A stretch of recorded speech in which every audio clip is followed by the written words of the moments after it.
Bharat biotech 1 जून से शुरू करेगा 2-18 आयु वर्ग के लिए कोवैक्सिन का ट्रायल। भारत बायोटेक ने बाल चिकित्सा परीक्षण शुरू करने की योजना बनाई है।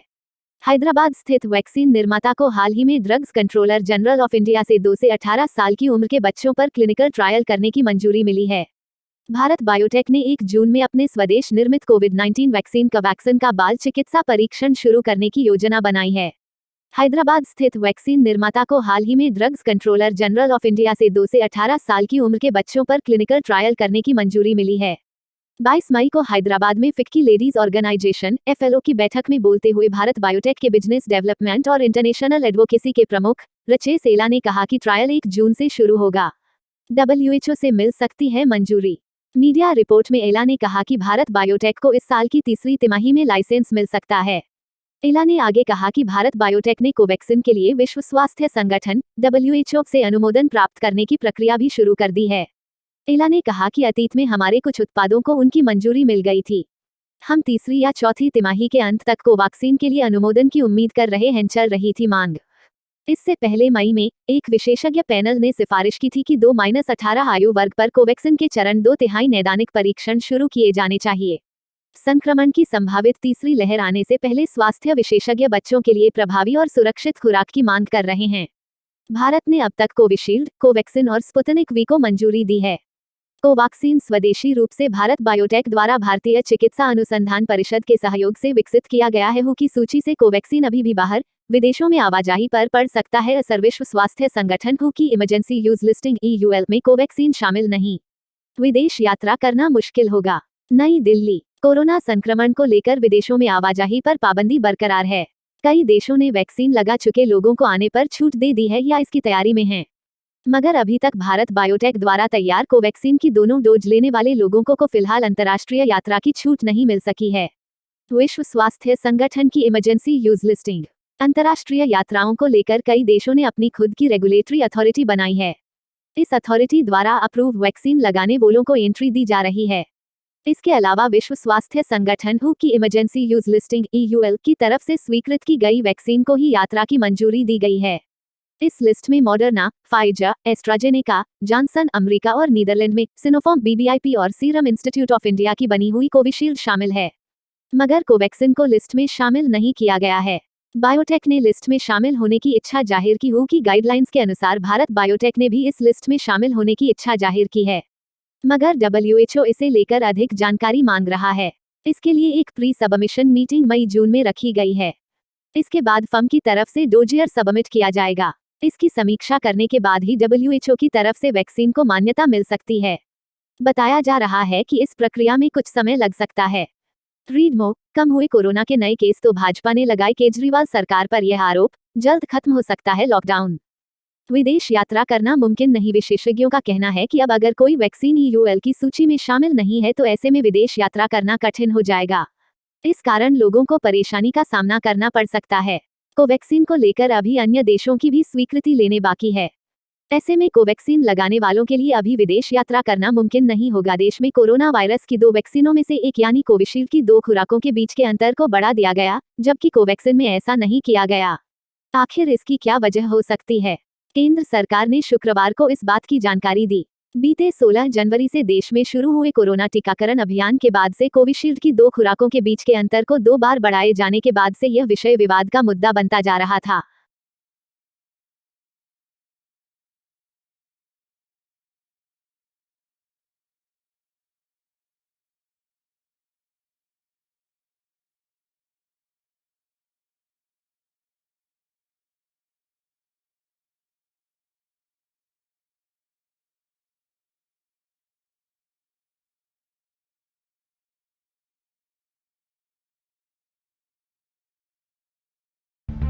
अच्छा दोस्तों, ये बात तो आपको पता चली गई होगी कि चक्रवात तूफान तोकते के बाद अब यास नाम का एक और नया तूफान आ रहा। मैंने भी आपको डीएलएस न्यूज के ऊपर ये अलर्ट बताया था, राइट। लेकिन मौसम विभाग की तरफ से यहाँ पर कुछ नई जानकारी निकल कर आ रही है जो भी आपको जरूर जान लेनी चाहिए। दरअसल दोस्तों, अब जो ये नया तूफान आ रहा ना यास, ये एक तो बंगाल की खाड़ी से उठ रहा है और अगले सप्ताह तक ये हमारे भारत में दस्तक दे सकता है। अब ऐसे में इस यास तूफान के चलते कई राज्यों में अलर्ट जारी किया गया। ये देख सकते हैं कि तोकते की तबाही के बाद चक्रवात यास का अलर्ट है। बंगाल की खाड़ी से ये तूफान टकराएगा। खास करके इसका असर दो राज्यों में सबसे ज्यादा खतरा मंडरा रहा। कौन कौन से राज्य में आपको बताऊंगा। और ये 26 मई तक चक्रवात तूफान जो भारत में आ सकता है। हालांकि इसके बनने की प्रक्रिया जो है ना, वो तो 22, 23, 24 मई से ही शुरू हो जाएगी। लेकिन भारत की सीमाओं से अंदर घुसते हुए ये राज्यों तक कहर जो बर पाएगा ना, वो 26 मई तक कहर बरपा सकता है। अब ऐसे में किन किन राज्यों के लिए इस नए तूफान का अलर्ट है। हालांकि तोकते तूफान तो अब कमजोर हो चुका, काफी ठंडा पड़ चुका। तोकते ने भी दोस्तों बहुत भयंकर तबाही मचाई थी। गुजरात के अंदर लगभग 45-50 लोग तोकते के कारण मारे गए थे। मैंने आपको कल सारे डेटा भी बताए थे,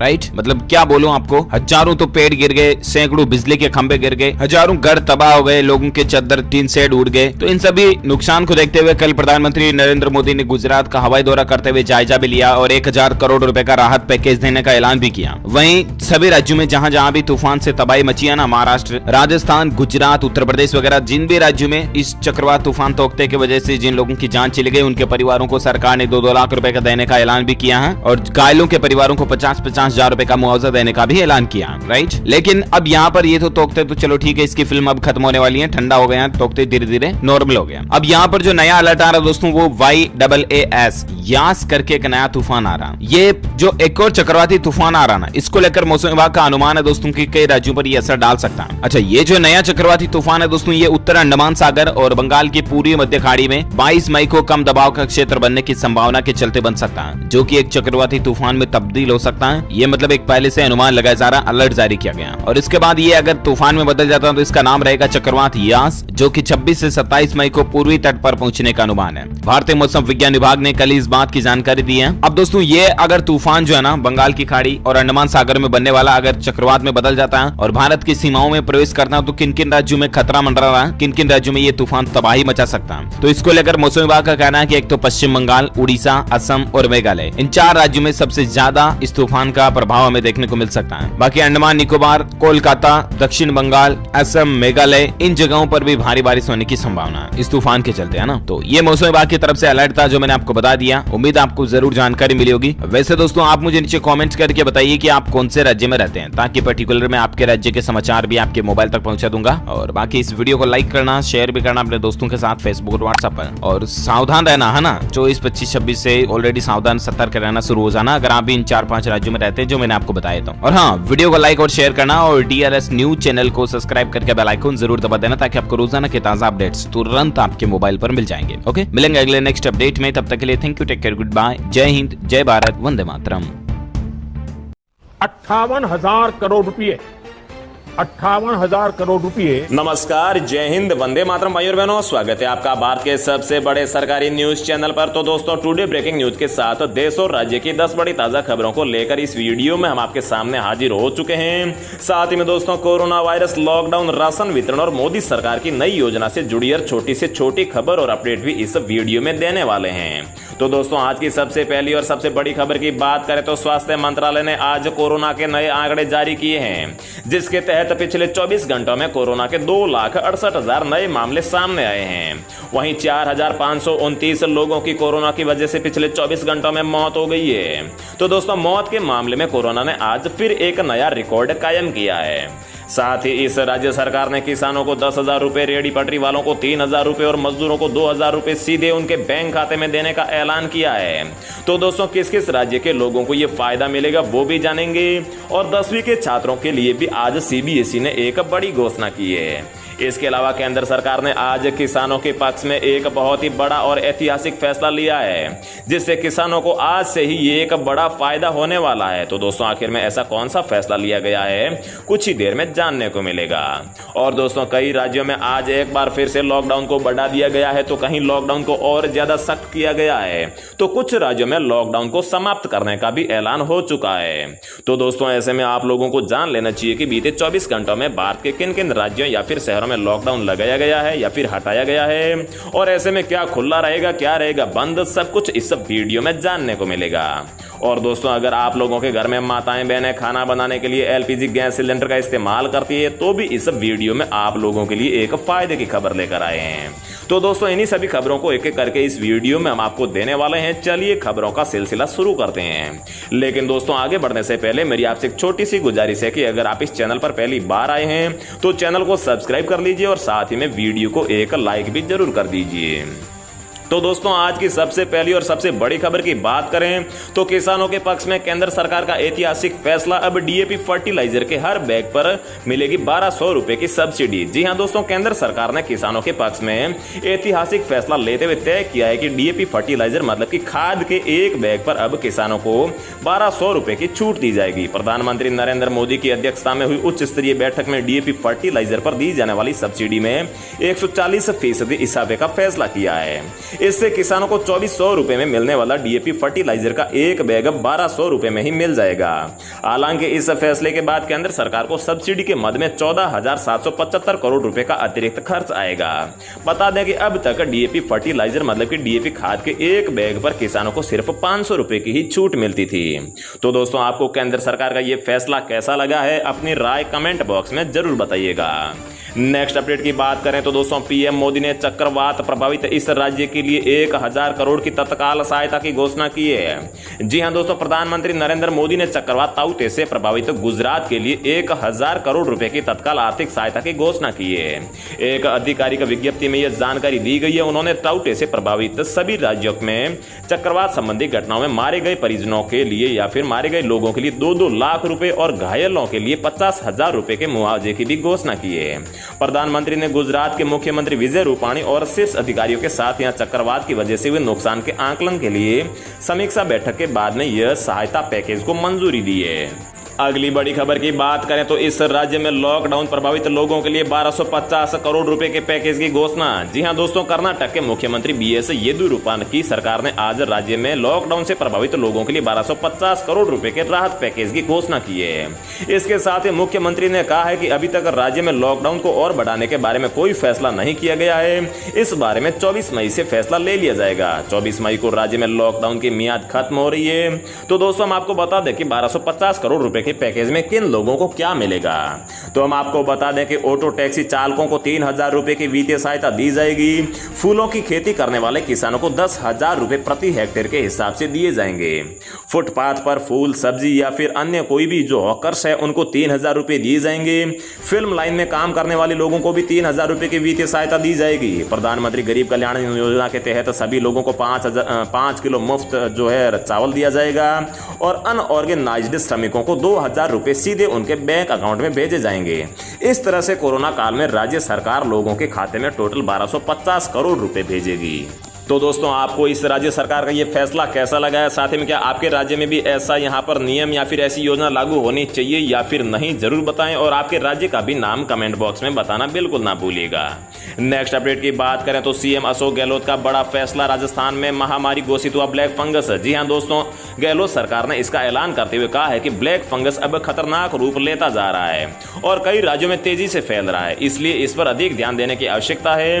बता दें कि म्यूकोरमाइकोसिस या ब्लैक फंगस एक गंभीर और दुर्लभ फंगल इंफेक्शन है जिसकी वजह से संक्रमित मरीजों की आंखें निकालनी पड़ती है और गर्दन की हड्डी को भी निकालना पड़ता है। इससे मरीजों की मौत हो जाती है। केंद्रीय स्वास्थ्य मंत्री डॉक्टर हर्षवर्धन ने ट्वीट करके बताया है कि आंखों में लालपन या फिर दर्द होने पर, बुखार, खांसी, सिर दर्द, सांस में तकलीफ, साफ साफ दिखाई नहीं देना, उल्टी में खून आना या फिर मानसिक स्थिति में बदलाव ब्लैक फंगस के ही लक्षण हो सकते हैं। एम्स दिल्ली के निदेशक रणदीप गुलेरिया ने कहा है कि कोरोना वायरस से पीड़ित मरीजों पर आमतौर पर 5 से 10 दिन तक स्टेरॉइड की जरूरत पड़ती है। इससे ज्यादा दिनों तक मरीजों को यह दवाएं दी जाए तो ब्लैक फंगस की आशंका बढ़ जाती है।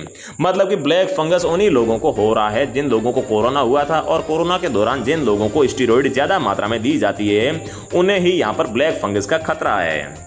अगली खबर की बात करें तो खेत तालाब योजना में किसानों का ऑनलाइन रजिस्ट्रेशन हुआ शुरू, मिलेंगे ये बड़े लाभ। जी हां दोस्तों, उत्तर प्रदेश के कृषि विभाग की ओर से चलाई जा रही खेत तालाब योजना का लाभ लेने के इच्छुक किसानों का 18 मई से रजिस्ट्रेशन शुरू हो चुका है।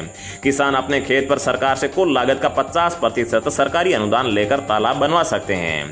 सबसे पहले यह योजना बुंदेलखंड में शुरू की गई थी। मतलब कि अगर आप कोई खेत में तालाब बनवाते हैं जो लगभग 7 लाख में बनता है तो उसकी आधी मतलब कि 3.5 लाख रुपए आपको सरकार सब्सिडी दे देगी। लखनऊ मंडल के कृषि उप निवेशक सीपी श्रीवास्तव ने बताया कि खेत में ऐसे बनाए तालाब में बारिश का पानी एकत्रित होता है, साथ ही जमीन के नीचे से प्राकृतिक पानी के स्रोत भी फूटते हैं। ऐसे तालाब में किसान सिंगाड़ा बो सकते हैं, मछली पालन कर सकते हैं, साथ ही अपने खेतों की सिंचाई भी कर सकते हैं, पशुओं के लिए पानी का इंतजाम भी कर सकते हैं। ऐसे तालाब के चारों ओर वृक्षारोपण भी किया जा सकता है। अगली खबर की बात करें तो इस सरकारी योजना से हर महीने बैंक खाते में आएंगे 5,000 रुपए। आज ही करें आवेदन। जी हां दोस्तों, हम सभी अपने परिवार की आजीविका के लिए दिन रात मेहनत करते हैं, लेकिन क्या कभी आपने सोचा है कि जब हम वृद्धावस्था में पहुंच जाएंगे और हमारा शरीर काम करने के काबिल नहीं होगा तब क्या होगा? नौकरी तो होगी नहीं, तब हमें अपने रोजाना के खर्चों के लिए पैसे कहां से मिलेंगे? इसका एक आसान सा रास्ता है सरकार की अटल पेंशन योजना। इस योजना का लाभ भारत का हर वो नागरिक ले सकता है जो इनकम टैक्स नहीं भरता है, मतलब कि जिसकी कमाई इनकम टैक्स स्लैब से बाहर है। इससे पहले असंगठित क्षेत्र को पेंशन से जुड़ी किसी स्कीम का लाभ नहीं मिलता था और अटल पेंशन योजना के तहत निवेश करने पर आपको रिटायर होने के बाद हर महीने पेंशन मिलती है। आप जितनी जल्दी अटल पेंशन योजना से जुड़ेंगे उतना ही अधिक आपको फायदा होगा। अगर कोई व्यक्ति 18 साल की उम्र में अटल पेंशन योजना से जुड़ता है तो उसे हर महीने 210 रुपए का निवेश करना होगा और रिटायर होने के बाद में 60 साल की उम्र से आपको हर महीने 5,000 रुपए मासिक पेंशन मिलेगी। इस योजना के तहत आवेदन करने के लिए आप पोस्ट ऑफिस या फिर बैंक में जाकर खाता खुलवा सकते हैं। अगली खबर की बात करें तो जवान लड़के लड़कियों के लिए या फिर बॉयफ्रेंड गर्लफ्रेंड के लिए आज एक नया नियम आया है। लिव इन रिलेशनशिप नैतिक सामाजिक रूप से अस्वीकार्य, पंजाब हाई कोर्ट ने दिया है आदेश। जी हां दोस्तों, पंजाब और हरियाणा उच्च न्यायालय ने सुरक्षा की मांग करने वाले एक प्रेमी जोड़े द्वारा दायर याचिका को खारिज करते हुए कहा है कि लिव इन रिलेशनशिप नैतिक और सामाजिक रूप से अस्वीकार्य है। याचिकाकर्ता गुलजा कुमारी और साथ ही गुरविंदर सिंह ने याचिका में कहा है कि वे एक साथ रह रहे हैं और जल्दी शादी करना चाहते हैं। उन्होंने कुमारी के माता पिता से अपनी जान को खतरा होने की आशंका जताई थी। न्यायमूर्ति एच.एस. मदान ने अपने 11 मई के आदेश में कहा है कि वास्तव में याचिकाकर्ता याचिका दायर करने के आड़ में अपने लिव इन रिलेशनशिप पर अनुमोदन की मुहर की मांग कर रहे हैं, जो नैतिक और असामाजिक रूप से स्वीकार्य नहीं है। याचिका में कोई सुरक्षा आदेश पारित नहीं किया जा सकता, तदनुसार जो है याचिका उसे खारिज कर दी गई है।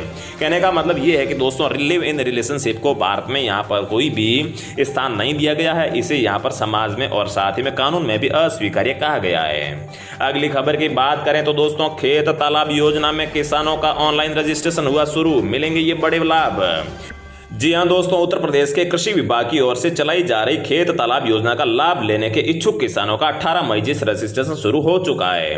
किसान अपने खेत पर सरकार से कुल लागत का 50% सरकारी अनुदान लेकर तालाब बनवा सकते हैं। इससे पहले ये योजना बुंदेलखंड में शुरुआत की गई थी। तो दोस्तों, हम आपको बता दें कि अगर आप अपने खेत में तालाब बनवाना चाहते हैं जिसकी लागत 10 लाख रुपए है तो उसका जो 5 लाख रुपए है, मतलब कि 50% है, वो आपको सरकार देगी।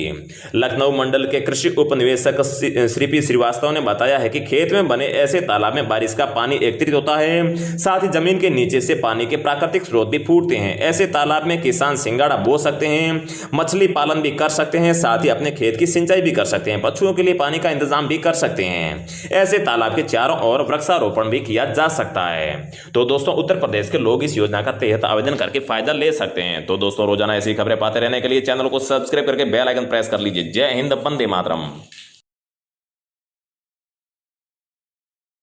आज रात 12 बजे से पूरे देश में, ध्यान से सुनिए, पूरे देश में। हेलो दोस्तों, नमस्कार। स्वागत है आप सभी का दिन भर के ताज़ा तरीन खबरों को लेकर। दोस्तों, देश भर की पूरी खबर को लेकर हम आपके सामने हाजिर हो चुके हैं। पूरी देश की खबर यहाँ पे हम आपको बताएंगे। आरबीआई ने एक और बैंक पर लगाया जुर्माना, क्या है पूरी खबर, इसका ग्राहकों पर क्या होगा असर, हम आपको बताएंगे। इसके साथ साथ दोस्तों, टैक्स पेयर्स के लिए बहुत ही काम की खबर आ रही है।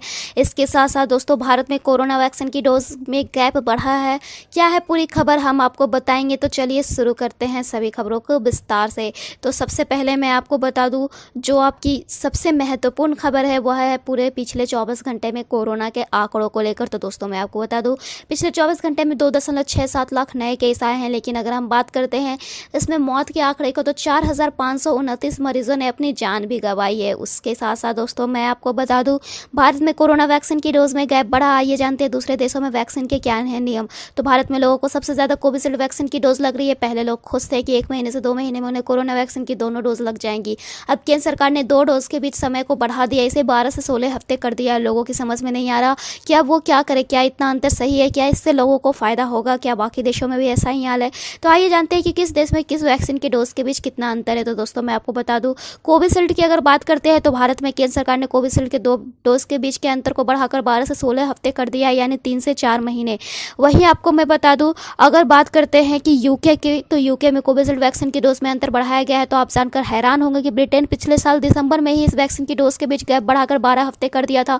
लेकिन B1617 कोरोना वेरिएंट के आने के बाद मची तबाही से डरकर 2 डोज के गैप को घटाकर 8 हफ्ते उसने कर दिया। वहीं ब्रिटेन में बात करें तो बायोएनटेक की कोरोना वैक्सीन के दोनों डोज में 12 हफ्ते का अंतर रखा था। अगर कोवैक्सीन की बात करते हैं तो भारत सरकार ने इस वैक्सीन के डोज के बीच अंतर बढ़ाने की फिलहाल कोई बात नहीं की है। कोवैक्सीन के 2 डोज के बीच 4 से 6 हफ्ते का ही अंतर है। हालांकि हो सकता है कि भविष्य में इस वैक्सीन के डोज को लेकर तय किए गए अंतर को बढ़ाया जाए। यह निर्भर करता है वैक्सीन की उत्पादन क्षमता और कोरोना वेरिएंट के बढ़ते असर पर। कोवैक्सीन को भारत बायोटेक इंटरनेशनल लिमिटेड ने बनाया है। स्पुतनिक 5 की बात करें तो रूस से आई कोरोना वैक्सीन स्पुतनिक 5 वैक्सीन को बनाने वाली संस्था गामेलिया रिसर्च सेंटर ने कहा है कि फिलहाल स्पुतनिक वैक्सीन के 2 डोज के बीच 3 हफ्ते का गैप है। वहीं दोस्तों मैं आपको बता दूं, अगली जो खबर आ रही है वह आ रही है आरबीआई की ओर से। रिजर्व बैंक ऑफ इंडिया ने एक और सहकारी बैंक पर जुर्माना लगाया है। आरबीआई ने महाराष्ट्र के प्रियदर्शनी महिला नगरी सहकारी बैंक पर 1 लाख रुपए का जुर्माना लगाया। रिजर्व बैंक ने यह जुर्माना सुपरवाइजरी एक्शन फ्रेमवर्क के तहत जारी किए गए कुछ निर्देशों का पालन नहीं करने की वजह से लगाया है।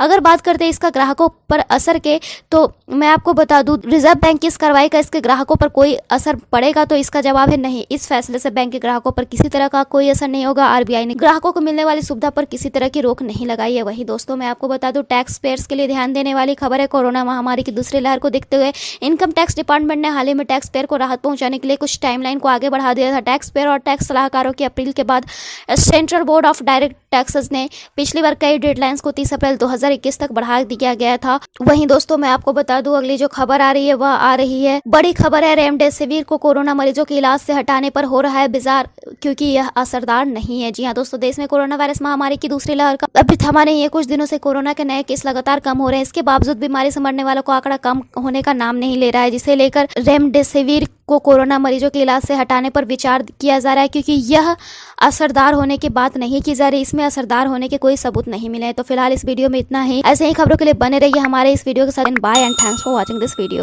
जब जरूरी हो तभी बाहर निकले, कोविड अनुशासन का पूरा पालन करें।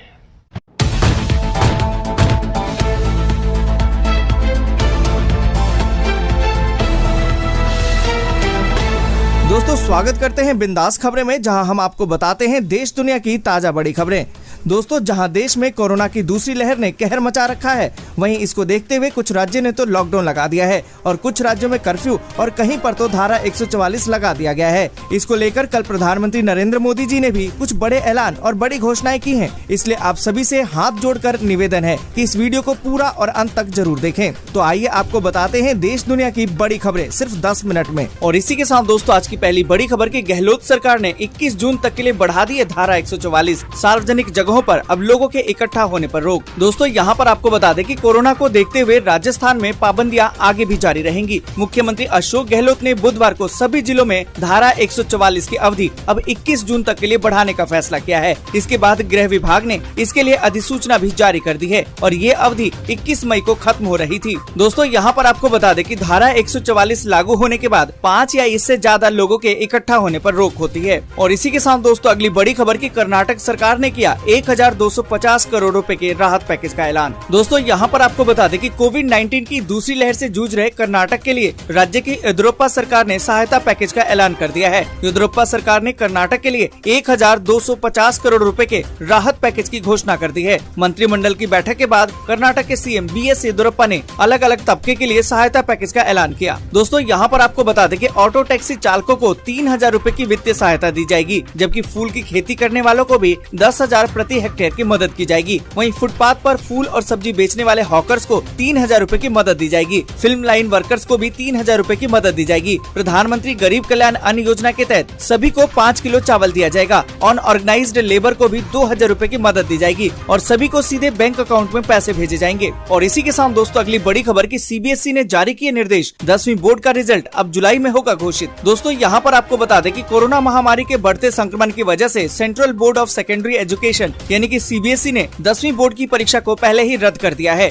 अब इस बीच 10वीं के रिजल्ट की घोषणा जुलाई में जारी करने के निर्देश दिए गए हैं। और इसी के साथ दोस्तों अगली बड़ी खबर की सीएम शिवराज का ऐलान, 31 मई तक कर्फ्यू का सख्ती से हो पालन, जून में धीरे धीरे अनलॉक होगा एमपी। दोस्तों यहाँ पर आपको बता दें कि कोरोना कर्फ्यू को लेकर सीएम शिवराज सिंह चौहान ने एक बड़ा ऐलान कर दिया है। उन्होंने राज्य भर में कोरोना कर्फ्यू बढ़ाकर 31 मई कर दिया है। आपको बता दें कि सीएम शिवराज सिंह चौहान ने कहा कि प्रदेश भर में 31 मई तक कोरोना कर्फ्यू का कड़ाई से पालन किया जाएगा। अभी कोरोना गया नहीं है, इसे गंभीरता से लेना चाहिए। इसके बाद धीरे धीरे जून में कोरोना कर्फ्यू में छूट दी जाएगी। उन्होंने ये घोषणा उज्जैन संभाग में जिला विकास खंड तथा ग्राम स्तरीय क्राइसिस मैनेजमेंट ग्रुप को संबोधित करते हुए लिया। आपको बता दें कि इस मौके पर उन्होंने सभी अधिकारियों कर्मचारियों के प्रयासों की तारीफ भी की है। कहा है कि प्रशासन बधाई का पात्र है, जिसने दिन रात मेहनत करके कोरोना को हराया है। और इसी के साथ दोस्तों अगली बड़ी खबर की राशन कार्ड के बिना भी फ्री में मिलेगा अनाज, सरकार ने दी लोगों को राहत, जानिए कैसे ले सकते हैं इसका लाभ। दोस्तों यहाँ पर आपको बता दें कि कोरोना काल में गरीबों को खाने पीने की समस्या न हो, इसके लिए केंद्र सरकार ने प्रधानमंत्री गरीब कल्याण अन्न योजना के तहत मई और जून में राशन कार्ड धारकों को मुफ्त में राशन देने का ऐलान किया था। इसी के तर्ज पर अब दिल्ली और यूपी सरकार ने भी एक घोषणा कर दी है, जिसके तहत बिना राशन कार्ड वाले लोग भी अब फ्री में अनाज का लाभ ले सकेंगे। इसके लिए उन्हें अपने नजदीकी राशन केंद्र विक्रेता से संपर्क करना होगा। यहाँ पर दोस्तों आपको बता दें कि मुख्यमंत्री अरविंद केजरीवाल ने मंगलवार को लोगों को राहत देते हुए ऐलान किया कि राजधानी में अब बिना राशन कार्ड वाले लोग भी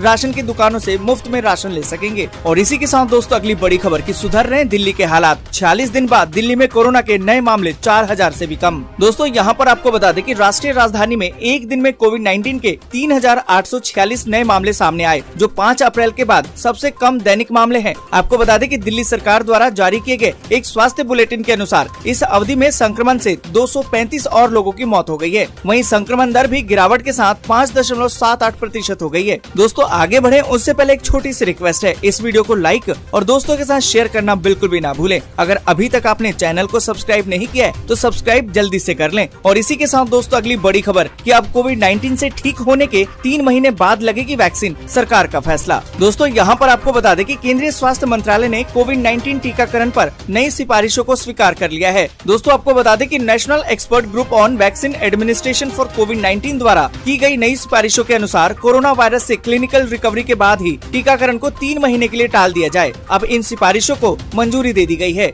इसके बाद कोरोना से ठीक होने वाले सभी लोगों को वैक्सीन अब 3 महीने के बाद ही लग सकेगी। और इसी के साथ दोस्तों अगली बड़ी खबर की कोरोना की तीसरी लहर से निपटेगी दिल्ली सरकार, बच्चों के लिए बनेगा अब स्पेशल टास्क फोर्स। दोस्तों यहाँ पर आपको बता दें कि मुख्यमंत्री अरविंद केजरीवाल ने अधिकारियों को आग्रह किया है कि अगर कोरोना की तीसरी लहर आती है तो उससे लड़ने के लिए हमें पहले से ही तैयार रहना चाहिए। तीसरी लहर में बच्चों को बचाने के लिए विशेष टास्क फोर्स का गठन किया जाएगा। अस्पतालों में बेड्स, ऑक्सीजन और दवाओं का पहले से ही प्रबंध करने के लिए अधिकारियों की एक कमेटी बनेगी। यहाँ पर दोस्तों आपको बता दें कि अस्पतालों में ऑक्सीजन की आपूर्ति और उसकी उपलब्धता को लेकर प्राथमिकता के आधार पर काम होगा। मुख्यमंत्री ने निर्देश दिया है कि दिल्ली में लगाए जा रहे सभी ऑक्सीजन के प्लांट्स को समय से पूरा किया जाए, साथ ही भंडारण की व्यवस्था भी सुनिश्चित की जाए। और इसी के साथ दोस्तों अगली बड़ी खबर की खुशखबरी, रोज कमाने वाले परिवारों को अब हर महीने मिलेगा 1000 रूपए भरण पोषण भत्ता। दोस्तों यहाँ पर आपको बता दें कि उत्तर प्रदेश में कोविड-19 से उत्पन्न परिस्थितियों के मद्देनजर राज्य सरकार ने रोज कमाकर खाने वालों को प्रति परिवार 1000 रूपए प्रति माह दिए जाने का निर्णय लिया है। राजस्व विभाग के अनुसार कोरोना के चलते गरीब और जरूरतमंदों को तत्काल राहत पहुंचाने के उद्देश्य से सभी राशन कार्ड धारकों को 3 महीने का राशन भी निःशुल्क उपलब्ध कराया जाएगा। प्रति माह उपलब्ध कराई जाने वाली धनराशि निःशुल्क राशन के अतिरिक्त होगी। और इसी के साथ दोस्तों अगली बड़ी खबर की बॉम्बे हाई कोर्ट ने कहा कि घर घर वैक्सीनेशन कार्यक्रम शुरू करे बीएमसी, केंद्र की हरी झंडी की जरूरत नहीं। दोस्तों यहाँ पर आपको बता दें कि कोरोना की दूसरी लहर के बीच अब मुंबई में कोरोना वैक्सीनेशन को लेकर एक नई पहल की शुरुआत हो रही है। आपको बता दें कि बॉम्बे हाई कोर्ट ने कहा है कि अगर संभव हो तो बीएमसी घर घर जाकर वृद्ध और दिव्यांग लोगों को वैक्सीन दे। इसके लिए केंद्र सरकार की हरी झंडी की आवश्यकता नहीं है। जस्टिस दीपांकर गुप्ता और जस्टिस जीएस कुलकर्णी की पीठ ने कहा कि अगर केंद्र सरकार ने इसकी मंजूरी नहीं भी दी है तो भी बीएमसी इसे शुरू कर सकता है। और इसी के साथ दोस्तों अगली बड़ी खबर की राजस्थान सरकार ने ब्लैक फंगस को घोषित कर दिया महामारी। राज्य में तेजी से बढ़ रहे केस। दोस्तों यहाँ पर आपको बता दें कि राजस्थान सरकार ने कोरोना वायरस संक्रमण से ठीक होने वाले मरीजों में सामने आ रहे म्यूकरमाइकोसिस यानी कि ब्लैक फंगस रोग को बुधवार को महामारी घोषित कर दिया। राज्य के चिकित्सा और स्वास्थ्य विभाग ने इस बारे में बुधवार को अधिसूचना भी जारी कर दी है। आपको बता दें कि कोरोना संक्रमण को मात दे चुके कई लोगों को अब ब्लैक फंगस शिकार बना रहा है। देश में कई राज्यों में ब्लैक फंगस के मामले तेजी से बढ़ रहे हैं। दोस्तों यहाँ पर आपको बता दें कि विशेषज्ञों के अनुसार ये बीमारी कोरोना वायरस से ठीक हुए मधुमेह के मरीजों यानी कि डायबिटीज के जो मरीज हैं उनमें अधिक हो रही है। इस बीमारी में पीड़ित की आंखों की रोशनी जाने के साथ ही जबड़े तक को निकालने की नौबत आ रही है। और इसी के साथ दोस्तों अगली बड़ी खबर की पीएम नरेंद्र मोदी ने कहा कि ताउते तूफान से नुकसान का आंकलन करके केंद्र से साझा करे राज्य सरकारें, तत्काल दी जाएगी वित्तीय सहायता। दोस्तों आपको बता दें कि प्रधानमंत्री नरेंद्र मोदी ने बुधवार को कहा कि केंद्र सरकार और प्रभावित राज्यों की सरकारें मिलकर काम कर रही है। राज्य सरकारें जैसे ही चक्रवाती तूफान ताउते से जो भी नुकसान हुआ है उसका आंकलन करे और केंद्र सरकार के साथ साझा करे, तत्काल वित्तीय सहायता प्रदान की जाएगी। साथ ही दोस्तों आपको बता दें कि गोवा के मुख्यमंत्री प्रमोद सावंत ने राज्य में चक्रवाती तूफान ताउते के कारण जान गंवाने वाले परिवारों के लिए 4 लाख रुपए की अनुग्रह राशि की घोषणा कर दी है। और इसी के साथ दोस्तों अगली बड़ी खबर की वोडाफोन आइडिया ग्राहकों के लिए बड़ी खुशखबरी, अब मुफ्त में मिलेगा 49 रुपए का प्लान। दोस्तों यहाँ पर आपको बता दें कि वोडाफोन आइडिया ने अपने 6 करोड़ के करीबन निम्न आय वाले ग्राहकों को 49 रुपए का मुफ्त प्लान देने की घोषणा कर दी है। महामारी के दौरान अपने ग्राहकों को कंपनी के साथ जोड़े रखने के लिए इस एक बारगी की सुविधा का प्लान का ऐलान किया गया है। कंपनी ने एक बयान में इसकी जानकारी देते हुए कहा कि इस समूह के ग्राहक यदि अपने मोबाइल सेवा के लिए 79 रुपए मूल्य का प्लान खरीदते हैं तो उन्हें इस पर करीबन दुगना लाभ होगा। दोस्तों आज के लिए बस यहीं तक। वीडियो आपको अच्छी लगी हो तो लाइक और शेयर जरूर कर दें। अगर अभी तक आपने चैनल को सब्सक्राइब नहीं किया है तो सब्सक्राइब जल्दी से कर लें।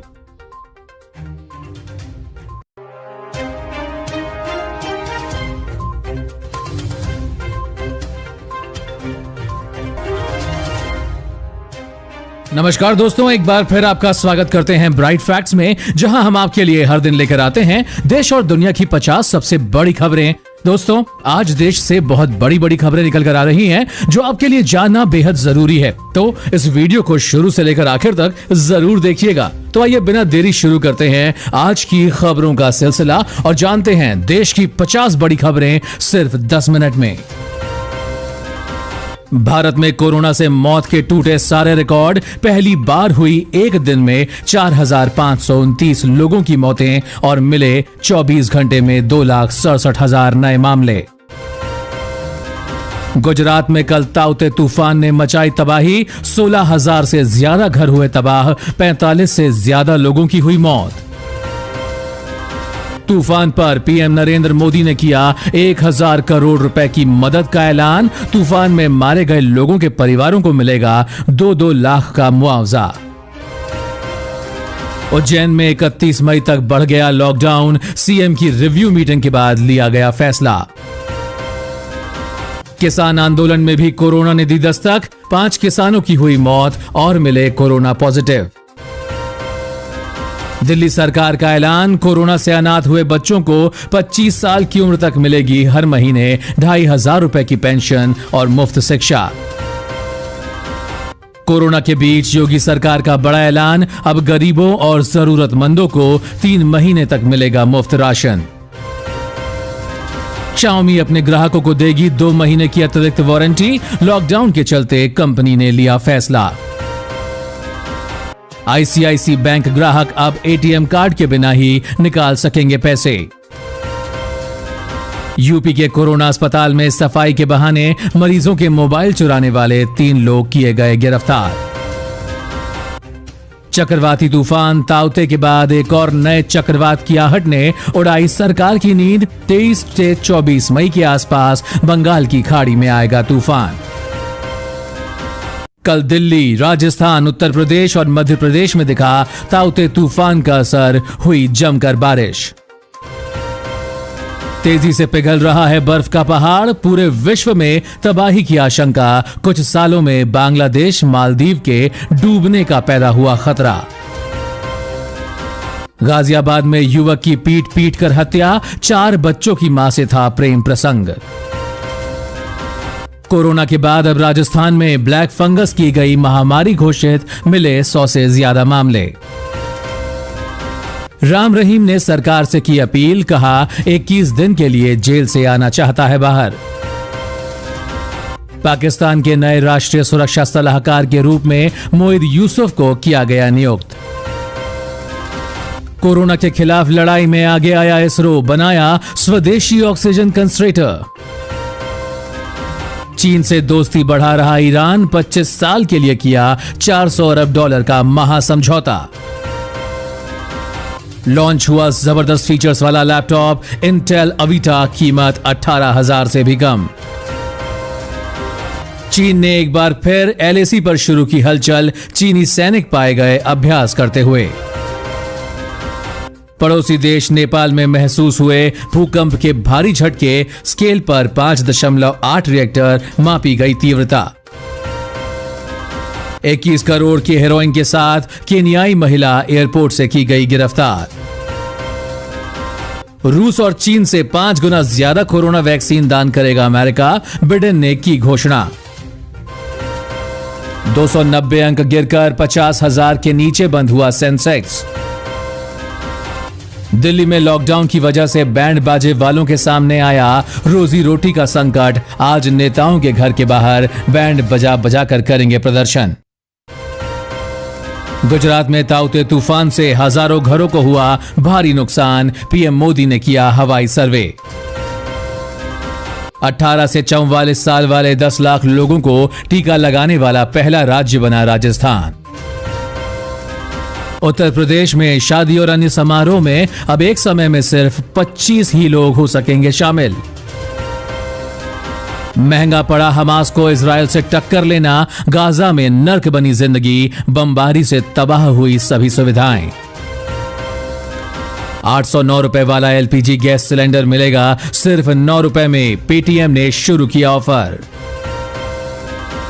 कार ड्राइवर ने सिगरेट पीते हुए निकाला सैनिटाइजर तो लग गई आग, चंद मिनटों में जल गई कार। और केंद्र सरकार की व्हाट्सएप को चेतावनी, कहा नई प्राइवेसी पॉलिसी वापस ले वरना करेंगे सख्त कार्रवाई। साथ ही उत्तराखंड में लॉकडाउन से परेशान व्यापारियों ने हाथ में थाली कटोरा लेकर किया प्रदर्शन। चीन में अचानक हिलने लगी गगनचुंबी इमारत, डरकर भागने लगे लोग, वीडियो हुआ वायरल। भगौड़े विजय माल्या को बड़ा झटका, लंदन हाई कोर्ट ने याचिका खारिज, कर्ज वसूली के लिए जल्द लाया जाएगा भारत। और घर में हुआ झगड़ा, हाई टेंशन पर चढ़ गया युवक, किया जमकर हंगामा। इसी के साथ अब जानते हैं दोस्तों देश के कुछ बड़े राज्यों के कोरोना के हालात। तमिलनाडु में बीते 24 घंटे में कोरोना के 33,059 नए मामले आए सामने, 364 मरीजों की गई जान। हरियाणा में बीते 24 घंटे में कोरोना के 7,774 नए केस, 124 मरीजों की हुई मौत। झारखंड में बीते 24 घंटे में 2,925 नए पॉजिटिव केस आए, 63 मरीजों की मौत। दिल्ली में आज कोरोना के 3,846 नए केस, 235 मरीजों की हुई मौत।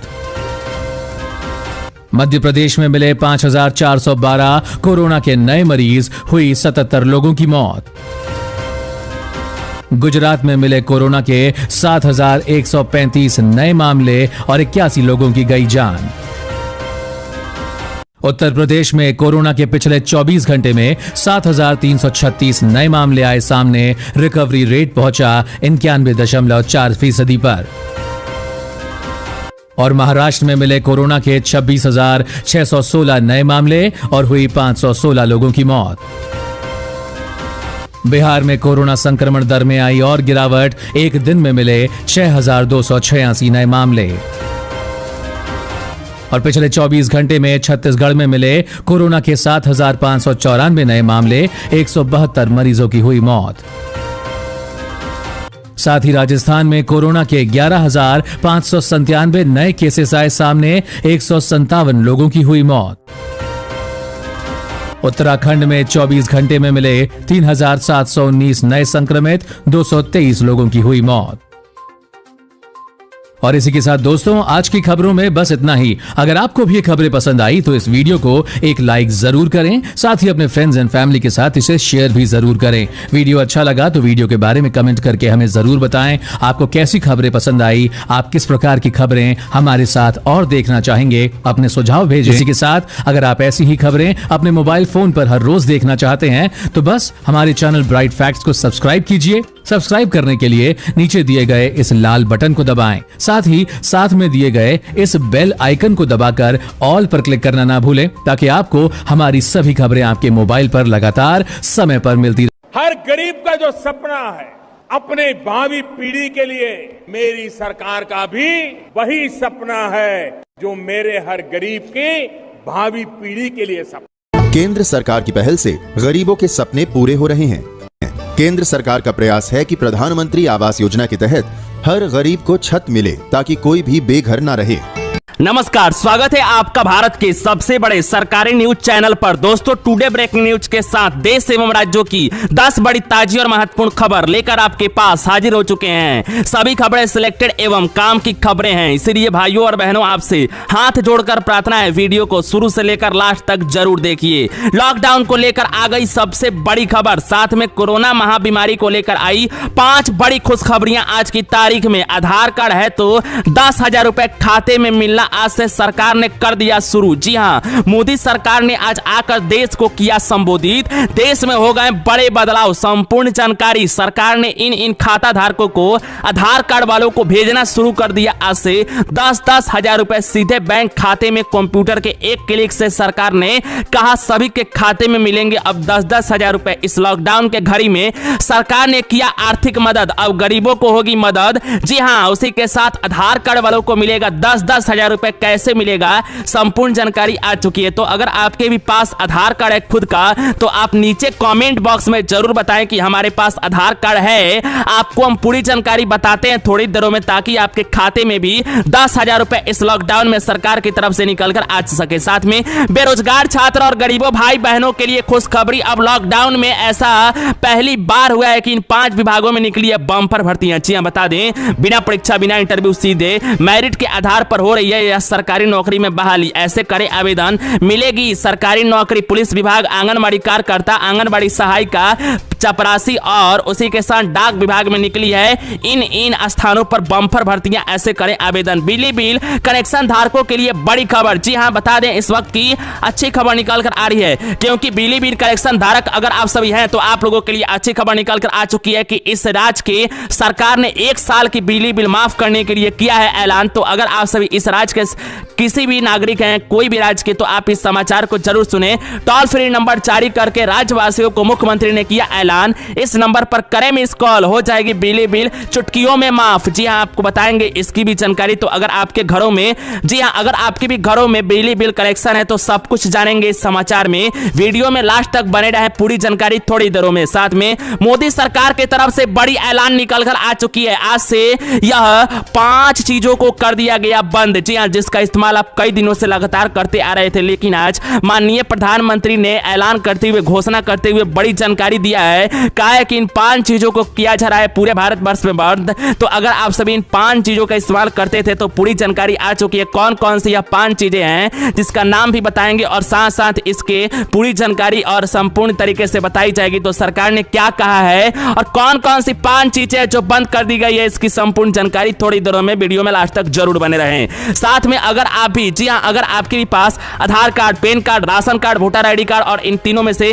कोई एक कार्ड है तो आप लोगों के लिए जरूरी सूचना, सिर्फ 5 दिन बचे हैं इस काम को करने में, वरना सरकार की तरफ से सीधा सीधा Aadhaar card, PAN card, ration card कर दिया जाएगा। जी हां, आपके यह सभी कार्ड रखे रह जाएंगे। तो अभी अभी सरकार की तरफ से ऐलान करते हुए पूरे देश भर में कर दिया गया यह नया नियम लागू और गाइडलाइन। जी हां, आपको बता दें कि अगर आप सभी भारत के देशवासी हैं और आपको इसको पालन तो जरूर करना करना होगा। तो कौन कौन से नए गाइडलाइन और नियम Aadhaar card, PAN card, ration card वालों को आज से निभानी होगी, इसकी संपूर्ण जानकारी आ चुकी है। सभी जानकारी आप लोगों को मिलेगी आज के इस सरल और साधारण वीडियो में। तो वीडियो में लास्ट तक जरूर बने रहें। संपूर्ण जानकारी सरल और साधारण शब्दों में आपको बताएंगे ताकि समझने में और भी आसानी हो। तो पूरी जानकारी थोड़ी देरों में। साथ में रसोई गैस सिलेंडर वालों के लिए बड़ी खबर। रसोई गैस सिलेंडर को लेकर हो गया बड़ा बदलाव देश में। जी हां, बड़ा बदलाव, बड़े नियम लगा दिया गया है पूरे देश भर में। यह गाइडलाइन के साथ रसोई गैस सिलेंडर वालों को अब पालन करना होगा। इसके मुताबिक अगर आपके भी घरों में रसोई गैस सिलेंडर है तो एजेंसी वाले यह बात को नहीं बताएंगे, जो बात आज सरकार ने बड़ी घोषणा करके बताया है। तो आपको बता दें कि सुबह सुबह आज की ताजी खबर में बताई गई है, सरकार की तरफ से वो जानकारी आपको देंगे, क्योंकि रसोई गैस सिलेंडर धारकों के लिए सरकार ने कुछ अहम बदलाव किए हैं और गाइडलाइन के साथ नए नए नियम दिए गए हैं। तो इसकी भी जानकारी आप लोगों को मिलेगी। तो इस समय की बड़ी खबर आ चुकी है रसोई गैस सिलेंडर को लेकर। तो क्या है खबर? अगर आपके भी घरों में है रसोई गैस सिलेंडर तो इस खबर में बने रहें। पूरी जानकारी सरल और साधारण शब्दों में थोड़ी देरों में लास्ट तक जरूर बने रहें। साथ में अगर आपके भी पास राशन कार्ड है तो प्रधानमंत्री ने किया घोषणा, मोदी सरकार ने कर दिया राशन कार्ड पर बड़ा बदलाव। जी हाँ, बता दें कि अगर आपके भी पास राशन कार्ड है, आप राशन लेते हैं, कोई भी एक व्यक्ति पर 5 किलो राशन फ्री में दिया जा रहा है इस वक्त 2 महीने के लिए लॉकडाउन के अंतर्गत। तो अगर आप भी राशन कार्ड रखे हुए हैं तो आप लोगों के लिए बड़ी खबर निकल कर आ चुकी है। नरेंद्र मोदी ने आकर सीधे यहां पर घोषणा किया है, एक ऐसी गाइडलाइन निकाल दिया है जिसमें बड़े बदलाव कर दिए गए हैं। तो आपको बता दें कि पूरी जानकारी इस समाचार के अंतर्गत आपको मिलेगी। ब्रेकिंग न्यूज, ताजी खबर, मुख्य समाचार। प्रधानमंत्री नरेंद्र मोदी ने किया राशन कार्ड के लिए बड़ी घोषणा, नया नियम जारी। पूरी जानकारी, संपूर्ण जानकारी थोड़ी देरों में। वीडियो में अंतिम तक जरूर बने रहें। साथ में अगर आप सभी अनपढ़ हैं, 5वीं पास, 8वीं पास, 10वीं पास, 12वीं पास, ग्रेजुएशन पास छात्र छात्राएं हैं, बेरोजगार हैं, आप लोगों के लिए सरकारी नौकरी के लिए सरकार ने लिया अहम फैसला। इस लॉकडाउन में भी निकाल कर आई 8 विभागों में बम्पर भर्तियां, जैसे कि आंगनबाड़ी कार्यकर्ता, आंगनबाड़ी सहायिका, सुपरवाइजर, डाक विभाग भर्ती। जी हां, स्टेट बैंक ऑफ इंडिया में भर्ती, रेलवे भर्ती और डाकिया की भर्ती। जी हां, आंगनबाड़ी कार्यकर्ता के साथ भारतीय डाकिया की भर्ती या पुलिस भर्ती, सारे विभागों में निकली है। इन पदों पर आवेदन करने के लिए होगी लास्ट तारीख इस तारीख को। तो कैसे करेंगे आवेदन? अगर आप सभी अनपढ़ हैं, 5वीं पास, 8वीं पास, 10वीं पास, 12वीं पास, ग्रेजुएशन पास या पोस्ट ग्रेजुएट हैं, तो पूरी जानकारी आप लोग देखें। संपूर्ण जानकारी थोड़ी देरों में। इनमें कोई ऐसे यहां पर विभाग निकाल कर आ रहे हैं जिसमें बिना परीक्षा, बिना इंटरव्यू, सीधे मेरिट के आधार पर भी हो रही है बहाली। इसकी भी जानकारी, पूरी जानकारी थोड़ी देरों में। तो वीडियो में लास्ट तक जरूर बने रहें। साथ में 10 ऐसे सरकारी बैंकों में खाता। तो अभी की आई सबसे बड़ी ब्रेकिंग न्यूज, बड़ी खबर। जी हां, 10 ऐसे सरकारी बैंकों में खाता। तो सरकारी बैंक की तरफ से सरकार ने बदल दिए यह सारे नियम। पुराने नियम हो गए बंद। सरकारी बैंक में जल्दी करे, पैसा है तो निकाल दें, वरना पैसे भी हो जाएंगे बर्बाद और खत्म। क्योंकि एप्लीकेशन के अंतर्गत सरकार ने इन 5 एप्लीकेशनों को अपने मोबाइल में नहीं डाउनलोड करने के लिए कहा है। तो सरकारी बैंक में कौन कौन से बैंक हैं जो यह जानकारी अलर्ट अपने ग्राहकों को दिए हैं, इसकी संपूर्ण जानकारी निकल कर आ चुकी है। तो थोड़ी देरों में आपको इसकी भी जानकारी मिलेगी। तो दोस्तों और भाइयों बहनों, आज के समाचार में हम आपको इन्हीं सभी महत्वपूर्ण खबरों की जानकारी एक एक करके विस्तार में देने वाले हैं। चैनल पे नए आए हैं, चैनल को सब्सक्राइब करें, पास में हुए घंटे के निशान को दबाकर इस वीडियो को लाइक अपने दोस्तों में जरूर शेयर करें। दोस्तों, हमारे चैनल पर गिवअवे यानी कि महाप्रतियोगिता चिकन कंपटीशन चल रही है, जिसके अंतर्गत आप सभी सैमसंग ओप्पो के स्मार्टफोन बिल्कुल फ्री में आप सभी जीतेंगे चैनल की तरफ से। इसके लिए आपको एक सरल सा क्वेश्चन का जवाब देना होता है। दोस्तों, आज का प्रश्न आप सभी जरूर बताएं कि जी आप किस राज्य से इस समाचार, इस वीडियो को, इस मुख्य समाचार को देख रहे हैं। नीचे कमेंट बॉक्स में अपने राज्य का नाम बताएं। आप सभी को जरूर इसमें पार्टिसिपेट होना है और आपको रैंडमली सिलेक्ट करके आपको उपहार दिया जाएगा। तो आप सभी टेंशन ना लें। चलिए बताते हैं आज की मुख्य समाचार पूरी विस्तार में। राशन कार्ड ना होने वाले पात्रों को भी 3 महीने तक फ्री राशन देगी उत्तर प्रदेश सरकार। जी हां, शासनादेश जारी। आपको बता दें कि राज्य सरकार ने कोरोना महामारी के यहां पर परिस्थितियों को देखते हुए गरीबों को और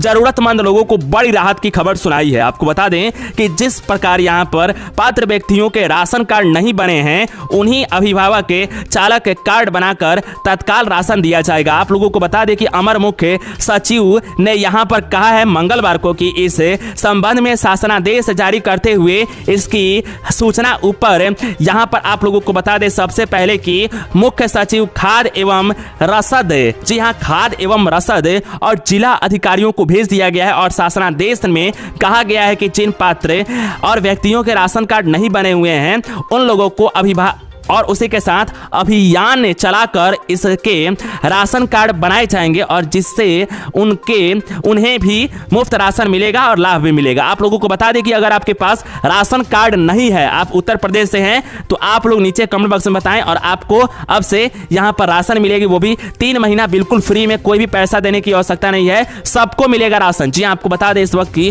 ब्रेकिंग न्यूज ताजी खबर मुख्य समाचार निकल कर आ चुकी है। शासनादेश ने कहा कि राशन कार्ड धारकों को जून, जुलाई और अगस्त का राशन मुफ्त में दिया जाएगा। केंद्र सरकार द्वारा जारी किए गए दिशा निर्देश के अनुसार मुफ्त में राशन दिया जाएगा। मुफ्त में राशन देने के लिए वित्त विभाग एवं खाद्य और रसद विभाग के तरफ से आपको बता दें कि पुण्य में ही यहां पर अतिरिक्त बजट आवंटन किया गया है और वित्तीय वर्ष 2021-22 में यहां पर आप लोगों को बता दें कि बड़ी खबर ब्रेकिंग न्यूज सामने निकल कर आ चुकी है कि वितरण प्रणाली के अंतर्गत इस प्रक्रिया के संबंध में विस्तृत और दिशा निर्देश खाद्य एवं रसद विभाग द्वारा अलग से जारी किया जाएगा। इसको लेकर बड़ी खबर। तो भाइयों बहनों, अगर आप सभी के पास राशन कार्ड नहीं है, टेंशन लेने की आवश्यकता नहीं है, 3 महीने तक राशन बिल्कुल फ्री में यूपी सरकार आप लोगों को देगी। चलिए बढ़ते हैं अगली खबर विस्तार में जान लेने के लिए। अपनी बेटिया की उज्जवल भविष्य के लिए इस योजना में करें निवेश, उच्च शिक्षा और शादी में मिलेगी मदद। जी हां, आपको बता दें कि अगर आप अपनी बेटियों की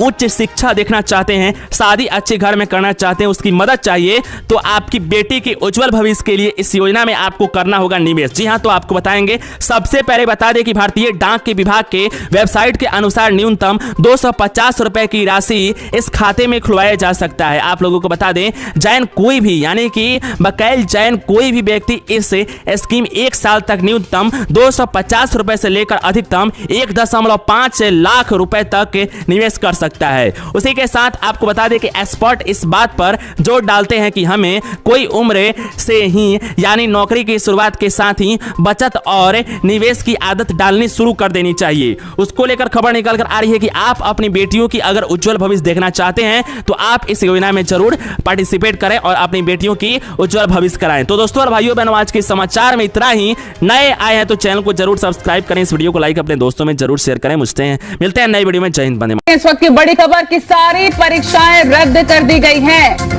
बड़ी खबर आपको बता दें कि 10वीं बोर्ड की परीक्षाएं हो चुकी हैं रद्द।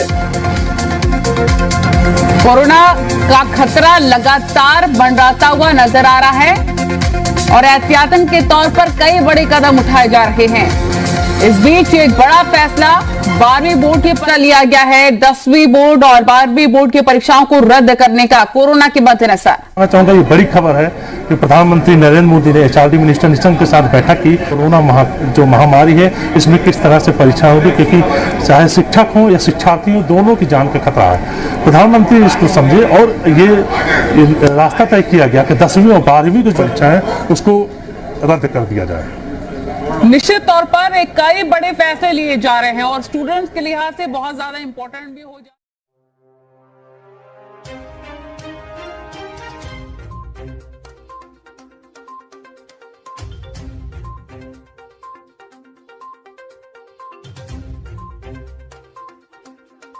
भारत का किसान खुल करके खेती करेगा, जहां मन आएगा अपनी उपज बेचेगा, जहां ज्यादा पैसा मिलेगा वहां बेचेगा, किसी बिचौलिए का मोहताज नहीं रहेगा।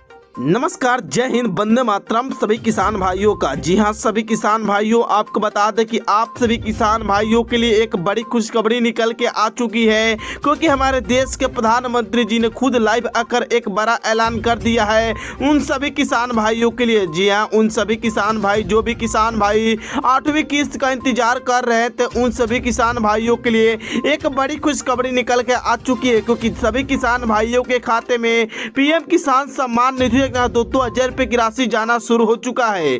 तो दोस्तों, अभी तक आप सभी किसान भाइयों के खाते में 2,000 रुपए की राशि नहीं आई है, तो आपको यह पैसा कैसे मिलेगा और अब कौन सा काम करना होगा, इसी के बारे में आज की इस वीडियो में हम आप सभी किसान भाइयों को बताने वाले हैं। वही साथ में उन सभी किसान भाइयों को बता दें कि जिनका नाम पीएम किसान सम्मान निधि में रजिस्टर हो चुका है, दोस्तों बता दें कि 4 लाख से अधिक किसानों का नाम लिस्ट से हटा दिया गया है। तो दोस्तों, अब का भी नाम कहीं इस लिस्ट में तो नहीं है, इसके बारे में आज के इस वीडियो में बताएंगे और साथ में बताएंगे कि अगर आपके खाते में 8वीं किस्त आ चुकी है तो आप कैसे चेक कर सकते हैं, इसकी भी संपूर्ण जानकारी देंगे। तो आप लोग इस वीडियो में बिना काटे भगाए अंत तक जरूर बने रहेगा। उन सभी किसान भाइयों को बता दें कि बजट 2021 में एक नई घोषणा निकल के आ चुकी है। जी हाँ दोस्तों, बता दें कि बजट में जी हाँ मोदी सरकार ने कहा डाला है कि उन सभी किसान भाइयों को खाद का भी पैसा दिया जाएगा। तो यह खाद का पैसा आप सभी किसान भाइयों को कब से मिलने वाला है, इसके लिए आपको कौन कौन से डॉक्यूमेंट जमा करना होगा, इसकी हम संपूर्ण जानकारी देंगे। तो आप लोग इस वीडियो में बिना काटे भगाए अंत तक जरूर बने रहिएगा। वही साथ में उन सभी किसान भाइयों को बता दें कि 4 लाख से अधिक किसान भाइयों का नाम लिस्ट से हटा दिया गया है।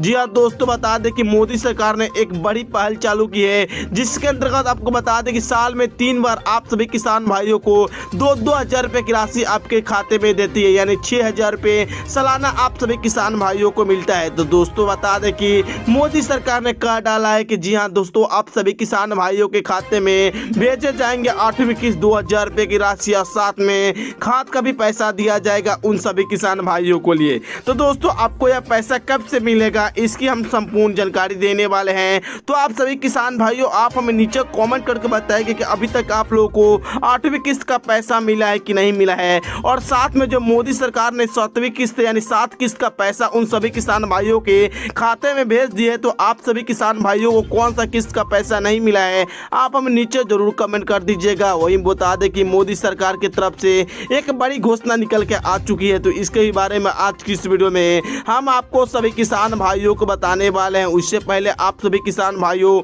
आप हमें नीचे कमेंट करके बताएं कि आप किस गांव या राज्य से इस वीडियो को देख रहे हैं और अभी तक आप सभी को पैसा मिला है कि नहीं, कमेंट जरूर कर दीजिएगा। उससे पहले अभी तक आप सभी किसान भाई इस वीडियो को लाइक नहीं किया है तो वीडियो को जरूर लाइक कर दीजिएगा। चैनल को सब्सक्राइब नहीं किया है तो लाल बटन में चैनल को आप जरूर सब्सक्राइब करके बगल में एक बेल वाला घंटा होगा उसे दबाकर आप लोग ऑन जरूर कर लीजिएगा, ताकि सरकार की तरफ से पीएम किसान सम्मान निधि योजना की तरफ से जो भी खबर जुड़ी निकल कर आती है, सरकारी न्यूज निकल कर आता है, आपको हम संपूर्ण जानकारी देते हैं। वही दोस्तों बता दें कि जी हाँ दोस्तों, बता दें कि 1 अप्रैल से 31 अप्रैल तक मोदी सरकार आप सभी किसान भाइयों को इस साल की पहली किस्त यानी 8वीं किस्त देने वाली है। और साथ में दोस्तों बता दें कि 1 अगस्त से लेकर 30 नवंबर तक मोदी सरकार दूसरी किस्त देती है, और साथ में बता दें कि 1 दिसंबर से लेकर 31 मार्च के बीच यानी तीसरी किस्त आप सभी किसान भाइयों को इस साल की मिलने वाली है। तो दोस्तों अगर आप भी लेना चाहते हैं और अभी तक आप लोगों ने पीएम किसान सम्मान निधि योजना अप्लाई नहीं किया है,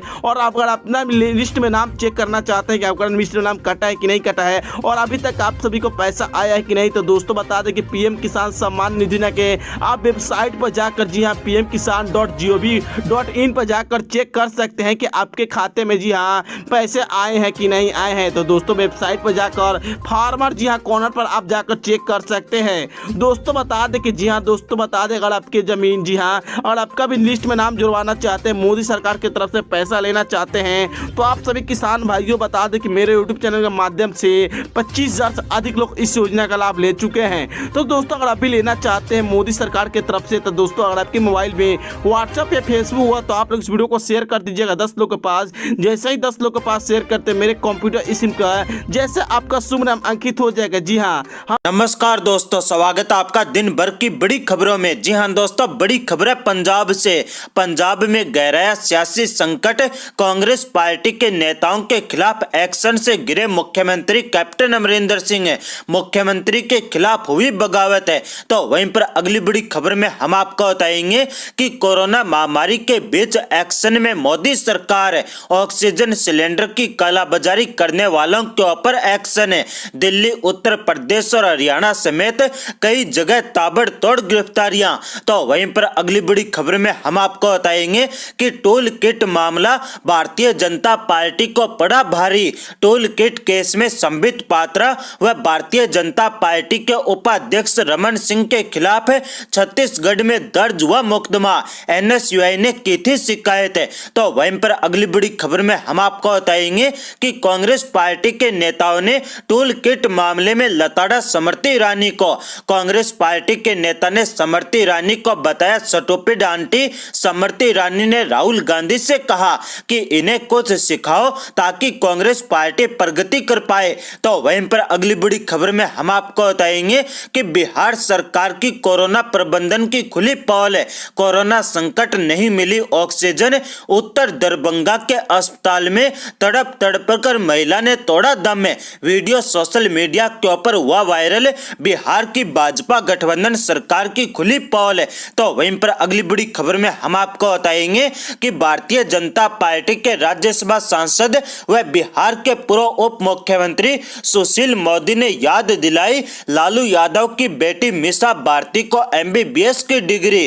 तो भड़क गई लालू की बेटी, सुशील मोदी को बताया लूचा व नीच इंसान। जी हां दोस्तों, एक एक करके आपको सभी खबरें विस्तार से बताएंगे। उससे पहले दोस्तों, अगर आप भी चाहते हैं कि देश भर के अंदर EVM मशीन के ऊपर प्रतिबंध लगे और देश भर के अंदर पंचायत चुनाव से लेकर विधानसभा चुनाव और लोकसभा चुनाव बैलेट पेपर से हो, तो आप इस वीडियो को लाइक करें और कमेंट बॉक्स में EVM बैन लिखकर अपना बहुमूल्य समर्थन जरूर दें, ताकि देश भर के अंदर EVM के ऊपर पूर्णतः प्रतिबंध लगाया जा सके। आज की पहली बड़ी खबर है पंजाब से। जी हां दोस्तों, पंजाब में गहराया सियासी संकट। कांग्रेस पार्टी के नेताओं के खिलाफ एक्शन से गिरे मुख्यमंत्री कैप्टन अमरिंदर सिंह। मुख्यमंत्री अमरिंदर सिंह के खिलाफ पंजाब में हुई बगावत है। जी हां दोस्तों, आपको बता दें कि पंजाब में कांग्रेस पार्टी के बीच जारी कलह लगातार बढ़ती जा रही है।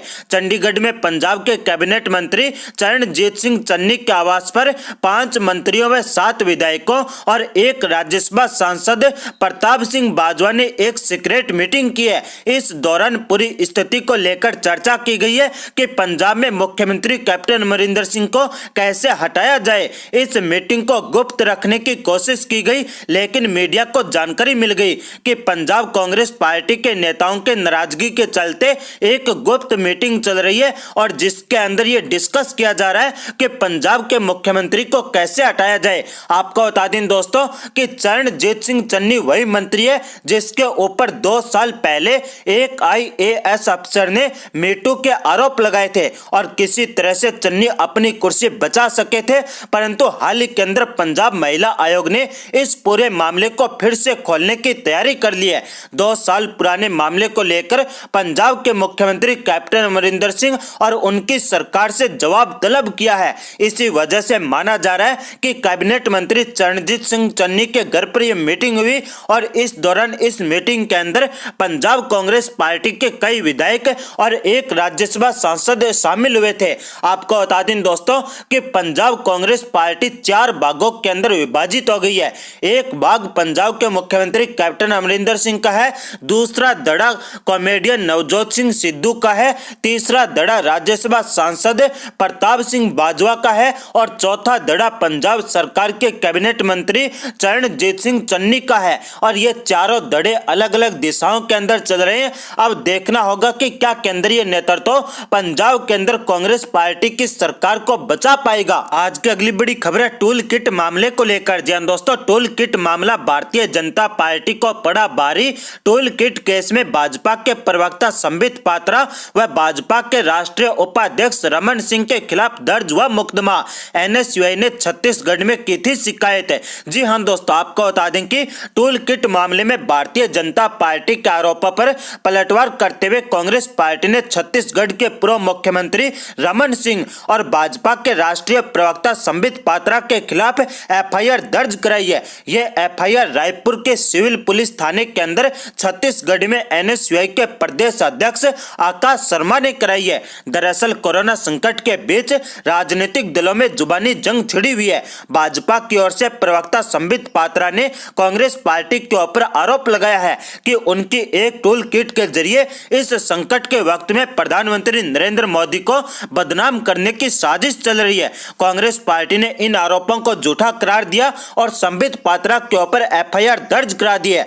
छत्तीसगढ़ NSUI की तरफ से पूर्व मुख्यमंत्री रमन सिंह और बीजेपी प्रवक्ता संबित पात्रा के खिलाफ FIR दर्ज कराई गई है। आपको बता दें कि टूल किट मामले में NSUI के प्रदेश अध्यक्ष आकाश शर्मा ने छत्तीसगढ़ की राजधानी रायपुर के सिविल थाने के अंदर शिकायत दर्ज कराई है, जिसके बाद पुलिस ने शिकायत के आधार पर अब FIR दर्ज कर लिए और छत्तीसगढ़ पुलिस जल्दी ही दिल्ली के लिए रवाना होगी, जहां से संबित पात्रा को गिरफ्तार करके छत्तीसगढ़ लाया जाएगा। आपको बता दें दोस्तों कि FIR के अंदर IT रिसर्च सेल के लेटर लेटर हेड को जाली बताने और उसके ऊपर झूठी और मनगढ़ंत सामग्री इंटरनेट मीडिया के ऊपर साझा करने का आरोप लगाया है। साथ ही भाजपा के ऊपर आरोप लगा है कि भाजपा इस महामारी के दौरान दूसरे राजनीतिक दलों को बदनाम कर रही है और अपने कर्तव्यों का पालन न करते हुए मोदी सरकार लगातार झूठे तथ्यों के आधार पर अपनी नाकामियों को छिपाने की कोशिश कर रही है। आज की अगली बड़ी खबर है मोदी सरकार को लेकर। जी हां दोस्तों, कोरोना महामारी के बीच एक्शन में मोदी सरकार।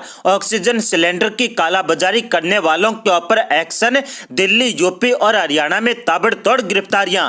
जी हां दोस्तों, आपको बता दें कि कोरोना संकट के बीच कुछ लोग ऑक्सीजन सिलेंडर व दवाओं की कालाबाजारी करने से बाज नहीं आ रहे हैं। ऐसे में कल यानी बुधवार को पुलिस ने दिल्ली, हरियाणा और यूपी से इनकी कालाबाजारी में लिप्त कई लोगों को धर दबोचा। दिल्ली क्राइम ब्रांच ने जहां ऑक्सीजन सिलेंडर के नाम पर धोखाधड़ी करने वाले 4 लोगों को गिरफ्तार किया, तो वहीं पर हरियाणा पुलिस ने ऑक्सीजन व दवाओं की कालाबाजारी में शामिल 76 लोगों को गिरफ्तार किया है। यूपी में एसटीएफ ने 2 भाइयों को पकड़ा है। आपको बता दें दोस्तों कि दिल्ली क्राइम ब्रांच ने ऑक्सीजन सिलेंडर उपलब्ध कराने के नाम पर लोगों से ठगी करने वाले गिरोह का बुधवार को भंडाफोड़ किया। बिहार शरीफ और नालंदा के 4 लोगों को गिरफ्तार किया गया है। कोरोना महामारी के बीच ये लोग ऑक्सीजन सप्लाई देने के नाम पर पैसे इकट्ठा करके धोखाधड़ी करते थे।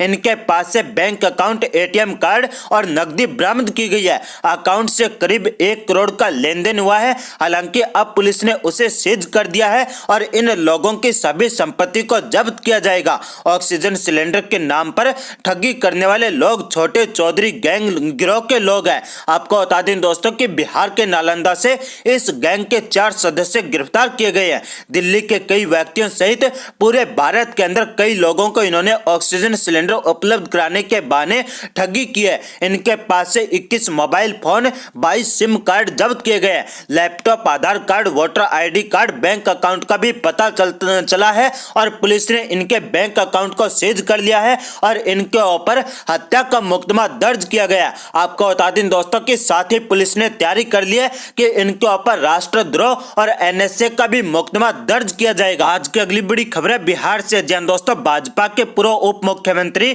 व राज्यसभा सांसद सुशील मोदी ने याद दिलाई लालू यादव की बेटी मीसा भारती को एमबीबीएस की डिग्री, तो भड़क गई लालू यादव की बेटी। सुशील मोदी को बताया लुच्चा व नीच इंसान। जी हां दोस्तों, आपको बता दें कि बिहार में आरजेडी नेता तेजस्वी यादव के अपने सरकारी आवास में कोरोना केयर सेंटर खोले जाने के मामले ने तूल पकड़ लिया है। विरोधी इसे तेजस्वी की राजनीतिक नौटंकी बता रहे हैं, तो आरजेडी इसके जरिए सरकारी व्यवस्था के ऊपर निशाना साध रही है। इन सबके बीच लगातार लालू परिवार के ऊपर हमलावर रहने वाले बिहार के पूर्व उप मुख्यमंत्री सुशील मोदी और लालू यादव की बेटी रोहिणी आचार्य आमने सामने आ गए हैं। दरअसल सुशील मोदी ने तेजस्वी यादव की बहनों के ऊपर तंज कसा और पूछा कि उनकी 2 बहनें एमबीबीएस है, फिर कोरोना संक्रमण के दौरान उनकी सेवाएं क्यों नहीं ली गई। सुशील मोदी ने ट्वीट करते हुए लिखा कि तेजस्वी प्रसाद यादव को सरकारी आवास के बजाय अवैध तरीके से पटना में अर्जित दर्जनों मकानों में से किसी को कोरोना अस्पताल बनाना चाहिए था,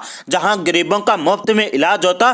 कांति देवी ने मंत्री बनने के बदले जो 2 मंजिला भवन तेजस्वी यादव को गिफ्ट किया था, उसमें या राबड़ी देवी के पास जो 10 फ्लैट बचे हैं उनके अंदर अस्पताल क्यों नहीं बनाया गया। आपको बता दें दोस्तों कि इतने नहीं, सुशील मोदी ने तेजस्वी यादव की बहनों के ऊपर भी तंज कसा और मोदी ने लिखा कि तेजस्वी यादव के परिवार में 2 बहनें एमबीबीएस डॉक्टर है और कोरोना संक्रमण के दौर में वे सेवाएं क्यों नहीं ली गई। यदि राजद नेतृत्व में गरीबों की सेवा करने के लिए तत्परता और गंभीरता होती तो अस्पताल शुरू करने से पहले सरकार से अनुमति ली जाती और उसके मानकों का पालन किया जाता। आपको बता दें दोस्तों कि इसके जवाब में सुशील मोदी के ट्वीट में आग बबूला हुई तेजस्वी यादव की बहन रोहिणी आचार्य ने सुशील मोदी को लुच्चा बताते हुए उनकी बहनों के ऊपर कटाक्ष किया। रोहिणी आचार्य ने सुशील मोदी को मुंह तोड़ने की धमकी देते हुए लिखा कि ई हाफ पैंट मोदी अपनी सर्जन चोरनी या कान कटनी, चावल लूटनी बहन के जैसा समझा है तेजस्वी की बहनों को। लुच्चा कहीं का अब हमारे नाम पे राजनीति चमकाना अपना मुंह तुड़वाएगा। जय हिंद दोस्तों, आप देख रहे हैं ताजा न्यूज। बात करते हैं अब तक की बड़ी खबरों की। 57 इस्लामिक देशों वाले ओआईसी की आपात बैठक, ईरान के कहने पर एकजुट हुए मुस्लिम देश, इजरायल को दी गई चेतावनी। जी हां, फिलिस्तीन के खिलाफ इजरायल के आक्रामक तेवर के बाद मुस्लिम देशों के संगठन ने इमरजेंसी बैठक बुलाई। 57 मुस्लिम देशों के विदेश मंत्री इस बैठक में शामिल हुए। बैठक में यरूशलेम में अल अक्सा मस्जिद में हुई हिंसा और फिलिस्तीन में इजरायली आक्रामकता को लेकर चर्चा हुई। इजरायल की घेराबंदी का प्लान। सऊदी अरब और तुर्की जैसे देशों के बयान बेहद तलख रहे हैं। सऊदी अरब ने दुनिया के देशों से अपील की है कि वो जल्द इजरायल की कार्रवाई पर रोक लगाएं। वहीं तुर्की ने बैठक में इजरायल का समर्थन करने वालों पर जमकर निशाना साधा। तुर्की के राष्ट्रपति ने पहले भी रूस के राष्ट्रपति पुतिन से इजरायल के खिलाफ कार्रवाई की मांग की थी। साफ तौर पर इस बैठक में इजरायल को घेरने का प्लान बनाया गया। इजरायल पर दबाव डालने की कोशिश हुई। दरअसल 57 मुस्लिम देशों के संगठन ऑर्गेनाइजेशन ऑफ इस्लामिक कॉर्पोरेशन यानी OIC इजरायल को घेरने के लिए उतावला हो रहा है। इजरायल के खिलाफ मुस्लिम देशों ने अंतर्राष्ट्रीय समर्थन जुटाने की कोशिश भी तेज कर दी है। इसके लिए तुर्की और सऊदी अरब जैसे मुल्कों ने तमाम मुस्लिम देशों से एकजुटता की अपील भी की। इस बैठक में पाकिस्तान, अफगानिस्तान, बांग्लादेश, सऊदी अरब, मिस्र, इंडोनेशिया, ईरान, इराक, तुर्की, मलेशिया और UAE जैसे देश शामिल रहे। लेकिन बड़ा सवाल यह है कि इन बैठकों से इजरायल हमास में जारी जंग पर कोई असर पड़ेगा। इजरायल के इतिहास को देखते हुए ये साफ समझा जा सकता है कि जो देश अकेले दम पर पूरे अरब देशों से लड़ने का मादा रखता हो, उन्हें हराने की ताकत रखता हो, उसके सामने हमास जैसे आतंकी संगठन कितनी देर टिक सकते हैं। इजरायल की मुश्किल यह है कि हमास रिहायशी इलाकों में ऑपरेट करता है और वो आम लोगों की आड़ में छुपकर हमले करता है। आमने सामने की लड़ाई की हिम्मत नहीं है, इसीलिए वो गुरिल्ला वॉरफेयर के जरिए इजरायल को परेशान कर रहा है। इजरायल नहीं चाहता कि इस युद्ध में फिलिस्तीन के आम नागरिकों को ज्यादा नुकसान पहुंचे, इसीलिए रिहायशी इलाकों के बीच भी वो टारगेटेड अटैक कर रहा है। सिर्फ उन ठिकानों को बर्बाद कर रहा है जिसके बारे में उसे पुख्ता जानकारी है कि उसमें हमास का ठिकाना है। आपको बता दें कि इस समय दुनिया दो हिस्सों में बढ़ती हुई दिखाई दे रही है। एक तरफ वो मुल्क हैं जो इजरायल के साथ खड़े हैं, तो दूसरी तरफ वो देश हैं जो कहने को तो इजरायल के खिलाफ हैं और फिलिस्तीन का समर्थन कर रहे हैं, लेकिन उनका मकसद कुछ और है। ऐसे ही दो मुल्क हैं चीन और अमेरिका, जो दरअसल इजरायल के बहाने एक दूसरे के खिलाफ घेराबंदी का प्लान तैयार कर रहे हैं। इजरायल और फिलिस्तीनियों के टकराव पर चीन और अमेरिका में लड़ाई शुरू हो गई है। ताजा रिपोर्ट की माने तो चीन ने अमेरिका पर मुसलमानों की पीड़ा को नजरअंदाज करने का आरोप लगाया है।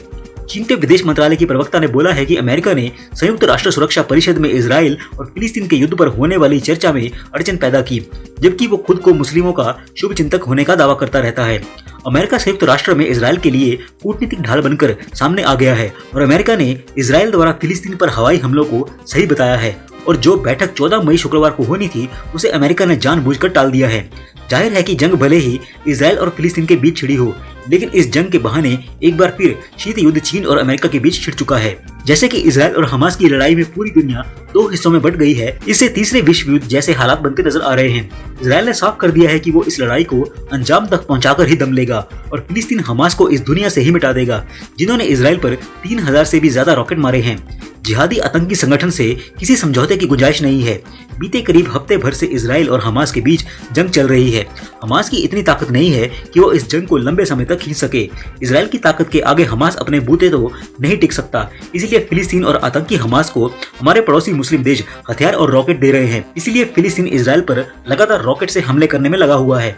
अगर आपको भी लगता है कि इजरायल सही कर रहा है और आप भी इजरायल का समर्थन करते हैं तो इस वीडियो को लाइक और शेयर जरूर करें, साथ ही कमेंट करके हमें अपनी राय जरूर दें। बात करते हैं अगली बड़ी खबर की। उत्तर प्रदेश में गंगा नदी में लगातार मिल रहे शवों ने यूपी सरकार को सवालों के घेरे में लाकर खड़ा कर दिया है।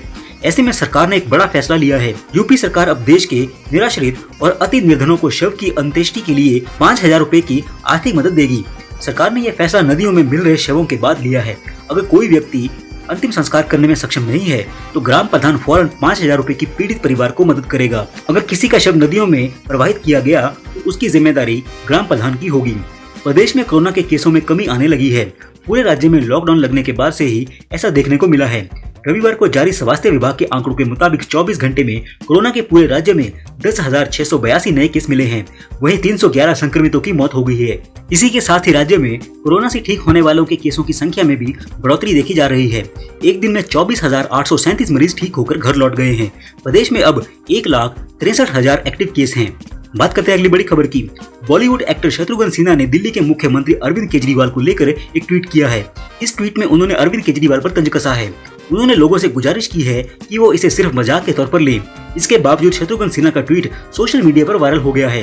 उन्होंने अपने ट्वीट में लिखा है कि पूरे सम्मान के साथ हमारे मित्र जन नेता यानी कि दिल्ली के मुख्यमंत्री अरविंद केजरीवाल इसे मजाक के तौर पर ही लें। एक चीज नोटिस किया है क्या, जब से कोरोना आया है केजरीवाल झूठ मूठ का भी नहीं खांस रहा है। सोशल मीडिया पर शत्रुघ्न सिन्हा के इस ट्वीट पर मिली जुली प्रतिक्रियाएं मिल रही हैं।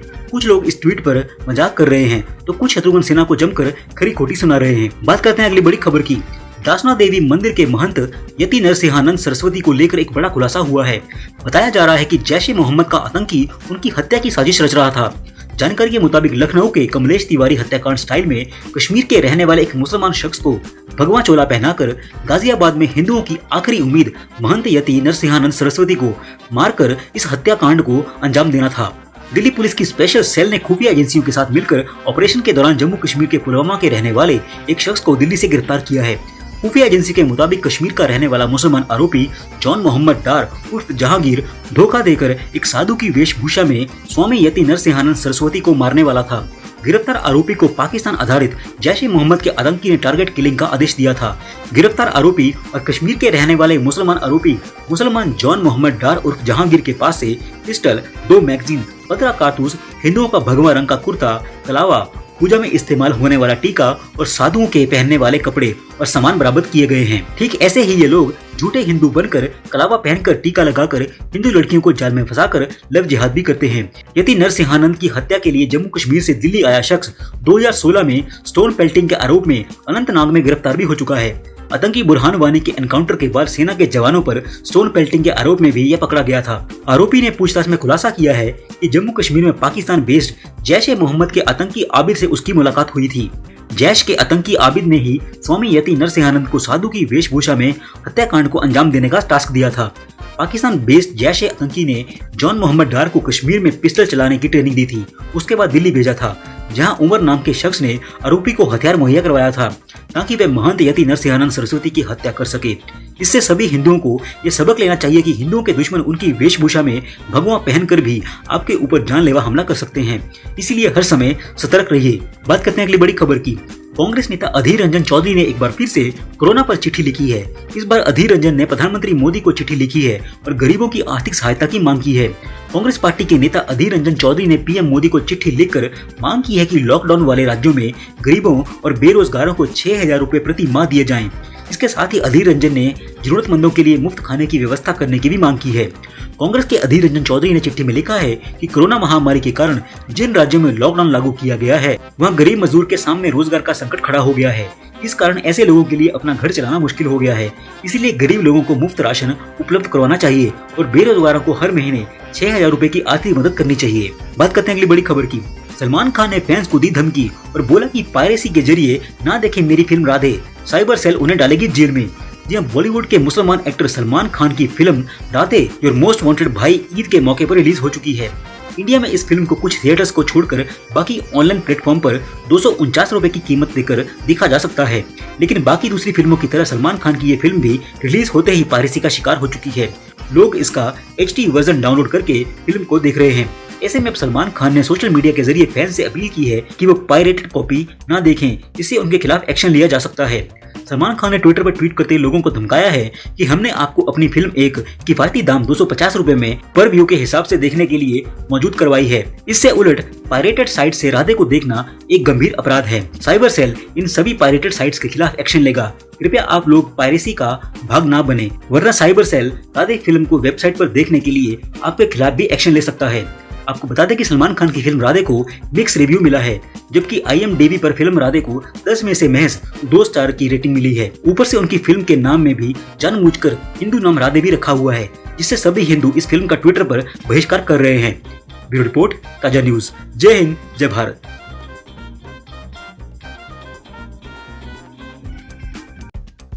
जय हिंद दोस्तों, आप देख रहे हैं ताजा न्यूज। बात करेंगे इस वक्त की बड़ी खबर की। केजरीवाल के बयान से भारत को ऑक्सीजन की भारी मात्रा में मदद करने वाला सिंगापुर भारत से हुआ नाराज। जी हां, विदेश मंत्रालय ने दिल्ली के मुख्यमंत्री अरविंद केजरीवाल के सिंगापुर वेरिएंट के नाम पर डर फैलाने को लेकर जवाब देते हुए कहा है कि दिल्ली के मुख्यमंत्री भारत के लिए नहीं बोलते। मंगलवार 18 मई 2021 को केजरीवाल ने दावा किया था कि सिंगापुर में पाया जाने वाला कोरोना का नया वेरिएंट खतरनाक है, इसीलिए भारत सरकार को इसे भारत आने से रोकने के लिए सिंगापुर की सारी फ्लाइट बंद कर देनी चाहिए।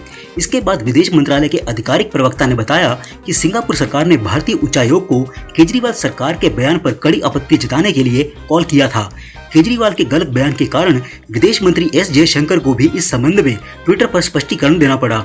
भारतीय विदेश मंत्री ने एक ट्वीट में सिंगापुर और भारत के मजबूत रिश्तों को और कोविड दौर में ऑक्सीजन सप्लाई करने पर सराहा। साथ ही अगले ट्वीट में लिखा, हालांकि यह गैर जिम्मेदार रवैया है, वो भी उनका जिन्हें मालूम होना चाहिए कि इससे लंबे समय से चली आ रही साझेदारी खराब हो सकती है।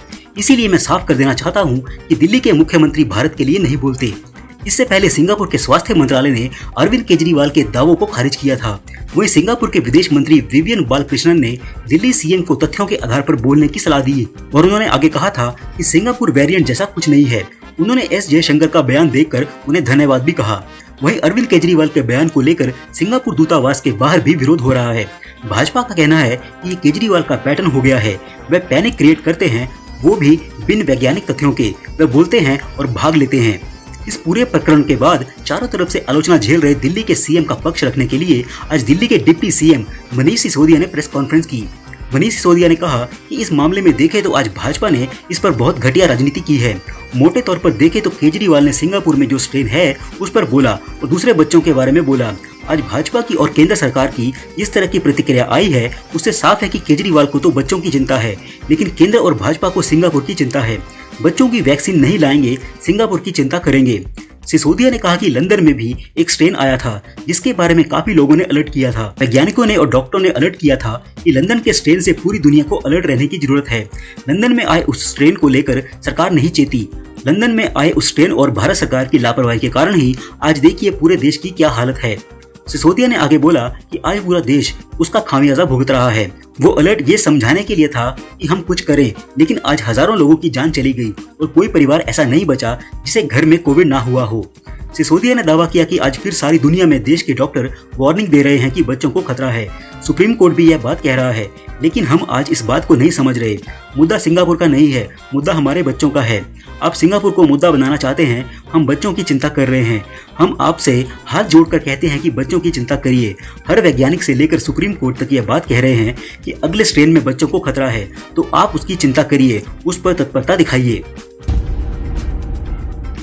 बात करते हैं अगली बड़ी खबर की। राहुल गांधी ने फिर से सुबह उठकर किया केंद्र सरकार को लेकर विवादित ट्वीट। जी हां, देश में चल रही वैक्सीन की भारी कमी के बीच कांग्रेस नेता राहुल गांधी ने मोदी सरकार पर निशाना साधा है। उन्होंने अपने ट्विटर अकाउंट से ट्वीट करते हुए कहा है कि वैक्सीन कम होती जा रही है और कोविड मृत्यु बढ़ती जा रही है। केंद्र सरकार की नीति ध्यान भटकाओ, झूठ फैलाओ, शोर मचाकर तथ्य छुपाओ है।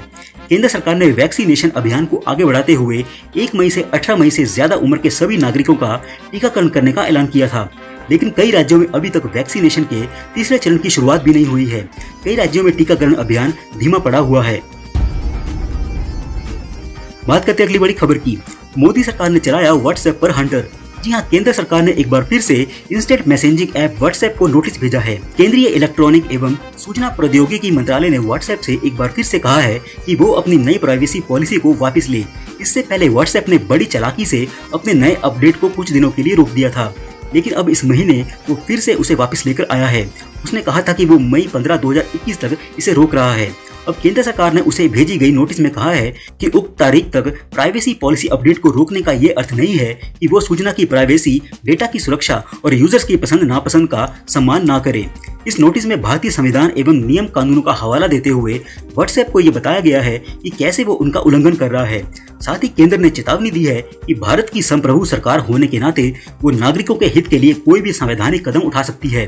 फिलहाल व्हाट्सएप को 7 दिनों में इस नोटिस का जवाब देने को कहा गया है। संतोषजनक जवाब न मिलने पर दंडात्मक कार्रवाई की जा सकती है। बात करते हैं अगली बड़ी खबर की। नारदा केस मामले में मुख्यमंत्री ममता बनर्जी की मुसीबत बढ़ने वाली है। कलकत्ता हाई कोर्ट के समक्ष नारदा केस को पश्चिम बंगाल से बाहर स्थानांतरित करने की मांग वाली याचिका में सीबीआई ने ममता बनर्जी के नाम का जिक्र किया है। 17 मई को कोलकाता में सीबीआई ने इस घोटाले से जुड़े 2 मंत्रियों को गिरफ्तार किया था। उसके बाद सीबीआई दफ्तर के परिसर में टीएमसी कार्यकर्ताओं ने हंगामा किया।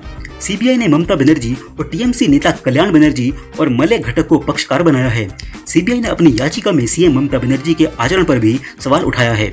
सीबीआई ने यह दावा किया है कि पश्चिम बंगाल के कानून मंत्री भीड़ के साथ अदालत में मौजूद थे, जहां आरोपियों को पेश किया जाना था। एजेंसी ने कहा कि गिरफ्तार किए गए नेताओं के अनेक समर्थकों ने यहां निजाम पैलेस में सीबीआई दफ्तर का घेराव किया और उसके अधिकारियों को बाहर नहीं निकलने दिया, जिन्हें आरोपियों को अदालत में पेश करना था।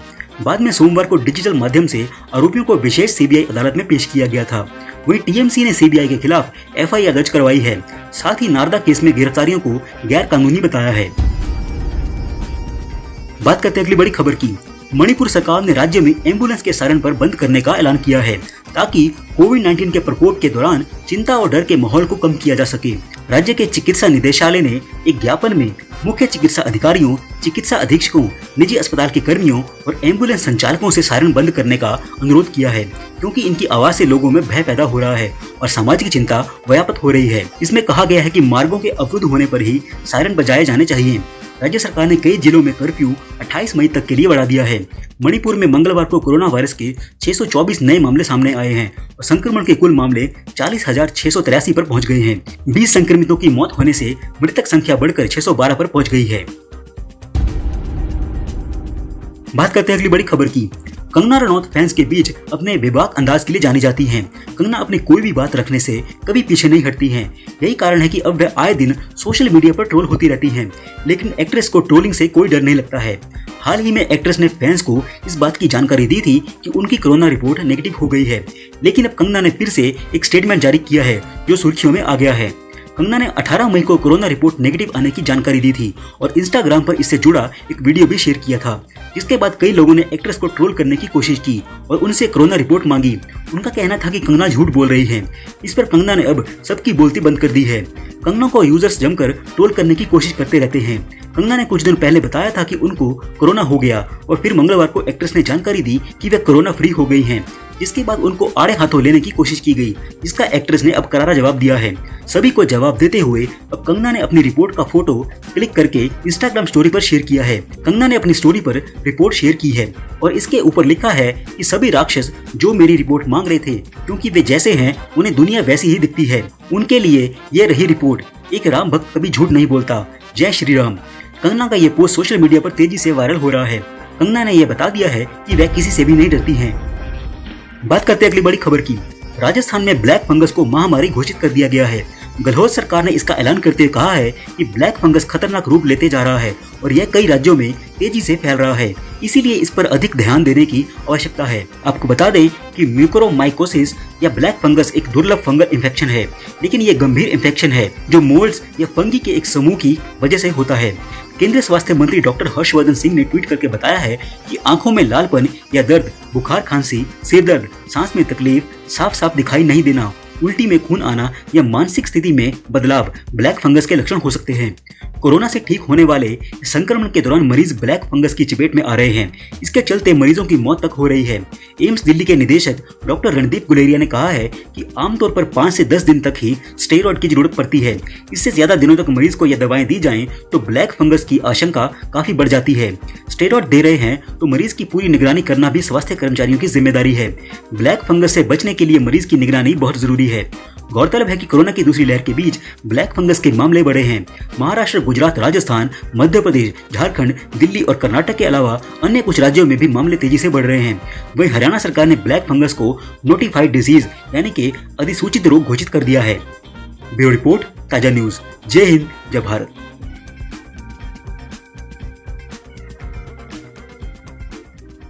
इस वीडियो में हम आपको बताएंगे इस समय की बेहद बड़ी ब्रेकिंग न्यूज के बारे में, जिन्हें जानना आपके लिए बेहद जरूरी है, इसलिए इस वीडियो को अंत तक जरूर देखें। इस वीडियो को लाइक और शेयर जरूर करें। चलिए बात करते हैं अगली बड़ी खबर की, जो केजरीवाल को लेकर सामने आई है। जी आपको बता दें कि कोरोना के सिंगापुर वेरिएंट पर पूरे भारत में और दुनिया में डर फैलाकर घिरे केजरीवाल चारों तरफ से हुई आलोचना केजरीवाल की। जी आपको बता दें कि भारत के विदेश मंत्रालय ने ही यानी कि एस जयशंकर ने भी लताड़ा है केजरीवाल को। सिंगापुर ने भी जता दी आपत्ति और ये बोला कि ये आप नहीं कर सकते हमारे साथ, और पुरानी मित्रता को लेकर भी डैमेज हो सकता है। जी आपको बता दें कि देश में कोरोना महामारी की दूसरी लहर का कहर तो जारी है, लेकिन तीसरी कहर को लेकर सतर्कता भी बढ़ाई गई है।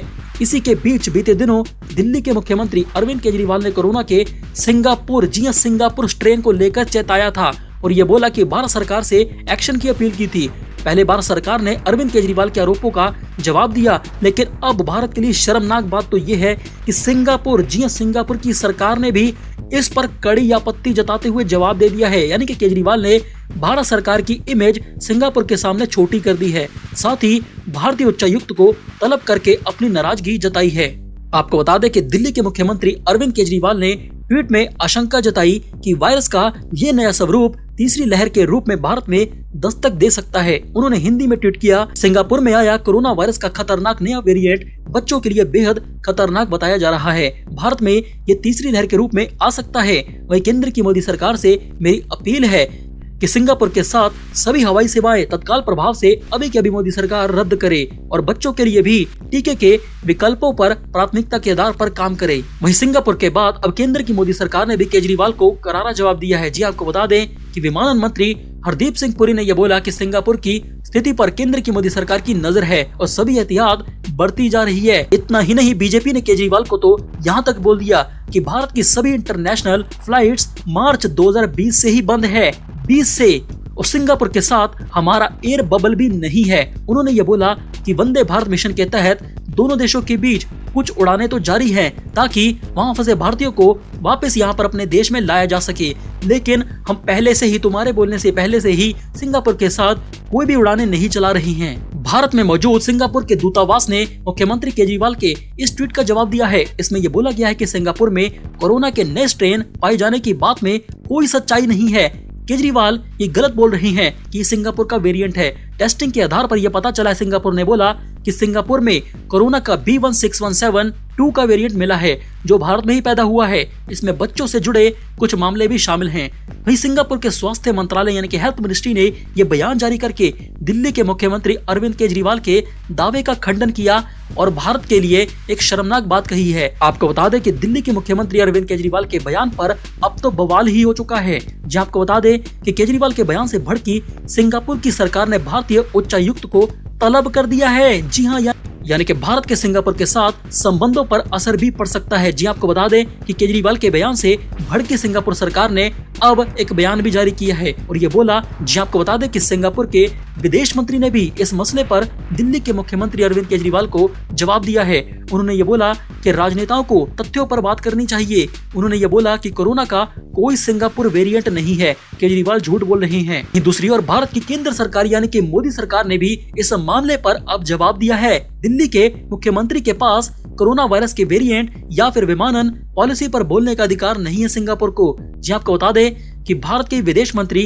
एस जयशंकर ने ट्वीट करके ये बोला कि सिंगापुर और भारत दोनों कोरोना वायरस के खिलाफ लड़ाई लड़ रहे हैं पूरी दुनिया में। इस लड़ाई में सिंगापुर द्वारा भारत की जो मदद की गई है उसके लिए उनका यानी कि सिंगापुर का धन्यवाद। भारत ये साफ कर देना चाहता है कि दिल्ली के मुख्यमंत्री केजरीवाल का सिंगापुर पर यह बयान कोरोना को लेकर और कोरोना वेरिएंट पर लेकर भारत का बयान बिल्कुल भी नहीं है। केजरीवाल भारत के प्रधानमंत्री नहीं हैं। वहीं दूसरी ओर केजरीवाल को इंटरनेशनल मामले में अब घिरता हुआ देखकर मनीष सिसोदिया ने भी आज ये बोल दिया है कि कल केजरीवाल ने यह बोला था कि सिंगापुर में बच्चों के ऊपर खतरा मंडरा रहा है, इसीलिए हमें यानी कि भारत को भी सतर्क रहने की जरूरत है। कई न्यूज चैनल में ये बात सामने आई थी कि साथ ही सिंगापुर के शिक्षा मंत्री ने भी यह बयान दिया था कि बच्चों पर खतरा बढ़ रहा है। मनीष सिसोदिया ने केजरीवाल के बचाव में आगे ये बोला कि हम अब इस मामले में देखें तो आज भाजपा ने इस पर बहुत ही घटिया राजनीति की है।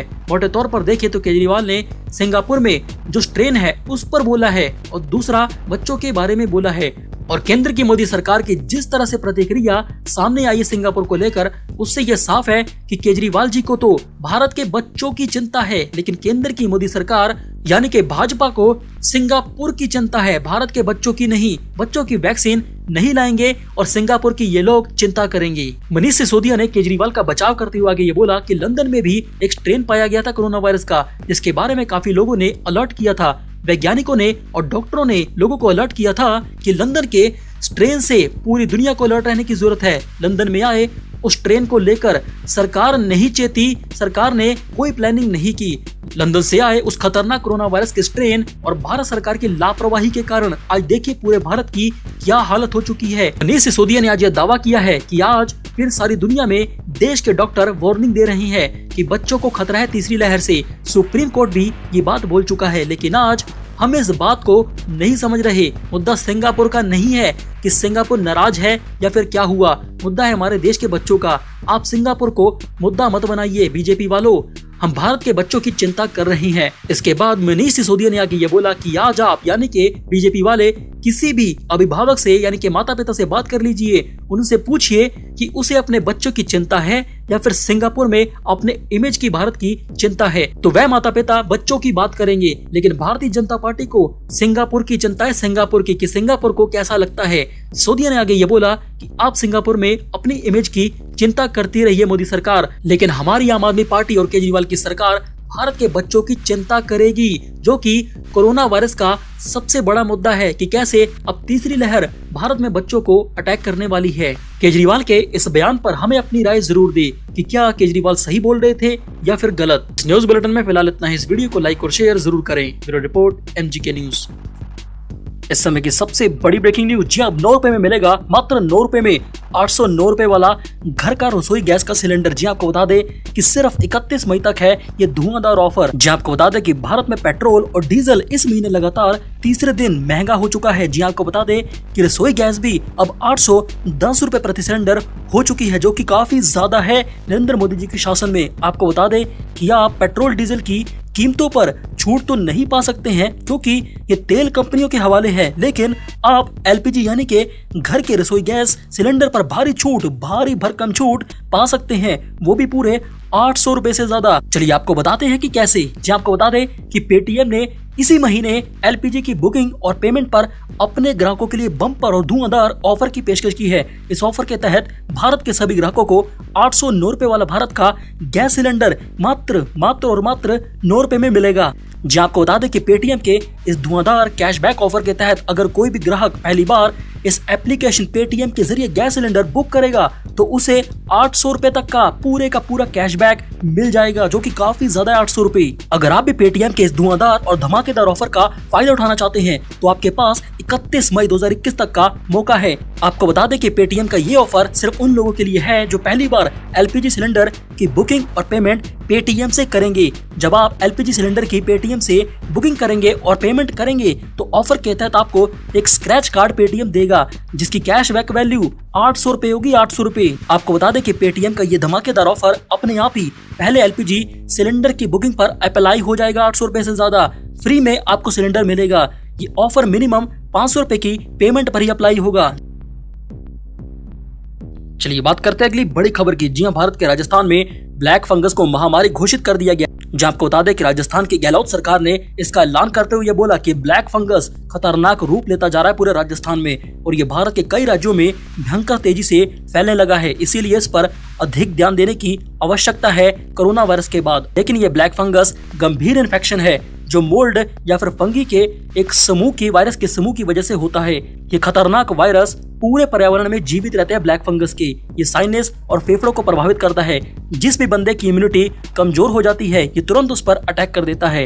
जी आपको बता दें कि केंद्रीय स्वास्थ्य मंत्री डॉक्टर हर्षवर्धन सिंह ने ट्वीट करके ये बताया कि आंखों में लालपन या फिर दर्द, बुखार, खांसी, सिर दर्द, सांस में तकलीफ, साफ सा दिखाई नहीं देना, उल्टी में खून आना या मानसिक स्थिति में बदलाव ब्लैक फंगस के लक्षण हो सकते हैं। जी आपको बता दें कि कोरोना से ठीक होने वाले या फिर संक्रमण के दौरान मरीज ब्लैक फंगस की चपेट में आ रहे हैं। इसके चलते मरीजों की मौत तक हो रही है क्योंकि ये ब्लैक फंगस सीधे दिमाग में पहुंचकर उसे सूजन में ला देती है। वहीं इससे भी बड़ी खबर तो यह है कि दिल्ली के एम्स के निदेशक डॉक्टर रणदीप गुलेरिया ने आगे ये बोला कि आमतौर पर 5 से 10 दिन तक की स्टेरॉइड की जरूरत पड़ती है कोरोना वायरस के पेशेंट को ठीक करने के लिए। इससे ज्यादा दिनों तक अगर कोरोना वायरस के मरीज को यह दवा एस्टेरॉइड के रूप में दी जाती है तो ब्लैक फंगस की आशंका हो जाती है मरीज में जिसको कोरोना वायरस है। स्टेरॉइड तो आप दे रहे हैं तो मरीज की पूरी निगरानी करना भी स्वास्थ्य कर्मचारियों की जिम्मेदारी है। ब्लैक फंगस से बचने के लिए मरीज की निगरानी बहुत ही ज्यादा जरूरी है। जी आपको बता दें कि गौरतलब है कि कोरोना की दूसरी लहर के बीच ब्लैक फंगस के मामले काफी ज्यादा बढ़ चुके हैं। महाराष्ट्र, गुजरात, राजस्थान, मध्य प्रदेश, झारखंड, दिल्ली और कर्नाटक के अलावा भारत के अन्य कुछ राज्यों में भी ये खतरनाक ब्लैक फंगस के मामले तेजी से बढ़ते जा रहे हैं। इसीलिए इसे अब महामारी घोषित कर दिया गया ब्लैक फंगस को कोरोना के बाद। चलिए बात करते हैं अगली बड़ी खबर की। जी कोरोना वायरस संक्रमण महामारी के कारण जो बच्चे अनाथ हो गए हैं उनके लिए उत्तर प्रदेश की योगी सरकार ने यानी कि योगी आदित्यनाथ जी ने नई नीति का ऐलान कर दिया। जी आपको बता दें क्योंकि योगी आदित्यनाथ जी की उत्तर प्रदेश ने बुधवार को ये फैसला लिया है कि उत्तर प्रदेश सरकार का ये मानना है कि ऐसे बच्चे जो अनाथ हो गए हैं कोरोना वायरस की वजह से, वह राज्य की संपत्ति हैं, वो मेरी संपत्ति हैं। सरकारी योजना के तहत कोरोना वायरस के कारण जिन बच्चों के माता पिता की मौत हो चुकी है उत्तर प्रदेश में, उनके भरण पोषण, खाने पीने और पढ़ाई लिखाई की जिम्मेदारी अब हमारी होगी, योगी सरकार की होगी और राज्य सरकार की उत्तर प्रदेश की होगी। योगी आदित्यनाथ जी ने आगे यह बोला कि हमारी राज्य सरकार जल्द ही इस योजना के तहत बच्चों की देखभाल का जिम्मा उठाएगी। आपको बता दें कि ठीक इसी तरह की घोषणा पिछले दिन अरविंद केजरीवाल ने भी की थी कि दिल्ली में जिनके माता पिता मर चुके हैं उनके बच्चों की देखभाल अब केजरीवाल करेंगे। ठीक वैसा ही अब योगी आदित्यनाथ जी ने भी ऐलान कर दिया उत्तर प्रदेश में। जी आपको बता दें कि बीते 24 घंटों के दौरान उत्तर प्रदेश में कोरोना वायरस संक्रमण के 7,336 नए पॉजिटिव केस मिले हैं। हालांकि अच्छी बात तो ये भी रही कि इस दौरान ठीक होने वाले लोगों की संख्या नए मामलों के मुकाबले करीब 3 गुना ज्यादा है। जी आपको बता दें कि उत्तर प्रदेश में 19,670 लोग ठीक होकर अस्पताल से अपने घर लौट गए हैं। वहीं सूत्रों की माने तो उत्तर प्रदेश में पिछले 24 घंटों में कोरोना वायरस के 7,336 नए मामले सामने तो आए थे, लेकिन 19,670 लोग डिस्चार्ज भी हुए ठीक होकर। वहीं उत्तर प्रदेश में सक्रिय मामलों की कुल संख्या अब 1,23,580 है। लेकिन उत्तर प्रदेश की सबसे अच्छी खबर तो ये है कि अब तक उत्तर प्रदेश में कुल 15,02,918 लोग कोरोना वायरस से ठीक होकर अपने घर भी लौट चुके हैं। यानी कि कुल मिलाकर अब उत्तर प्रदेश का रिकवरी रेट 92% है, 92%।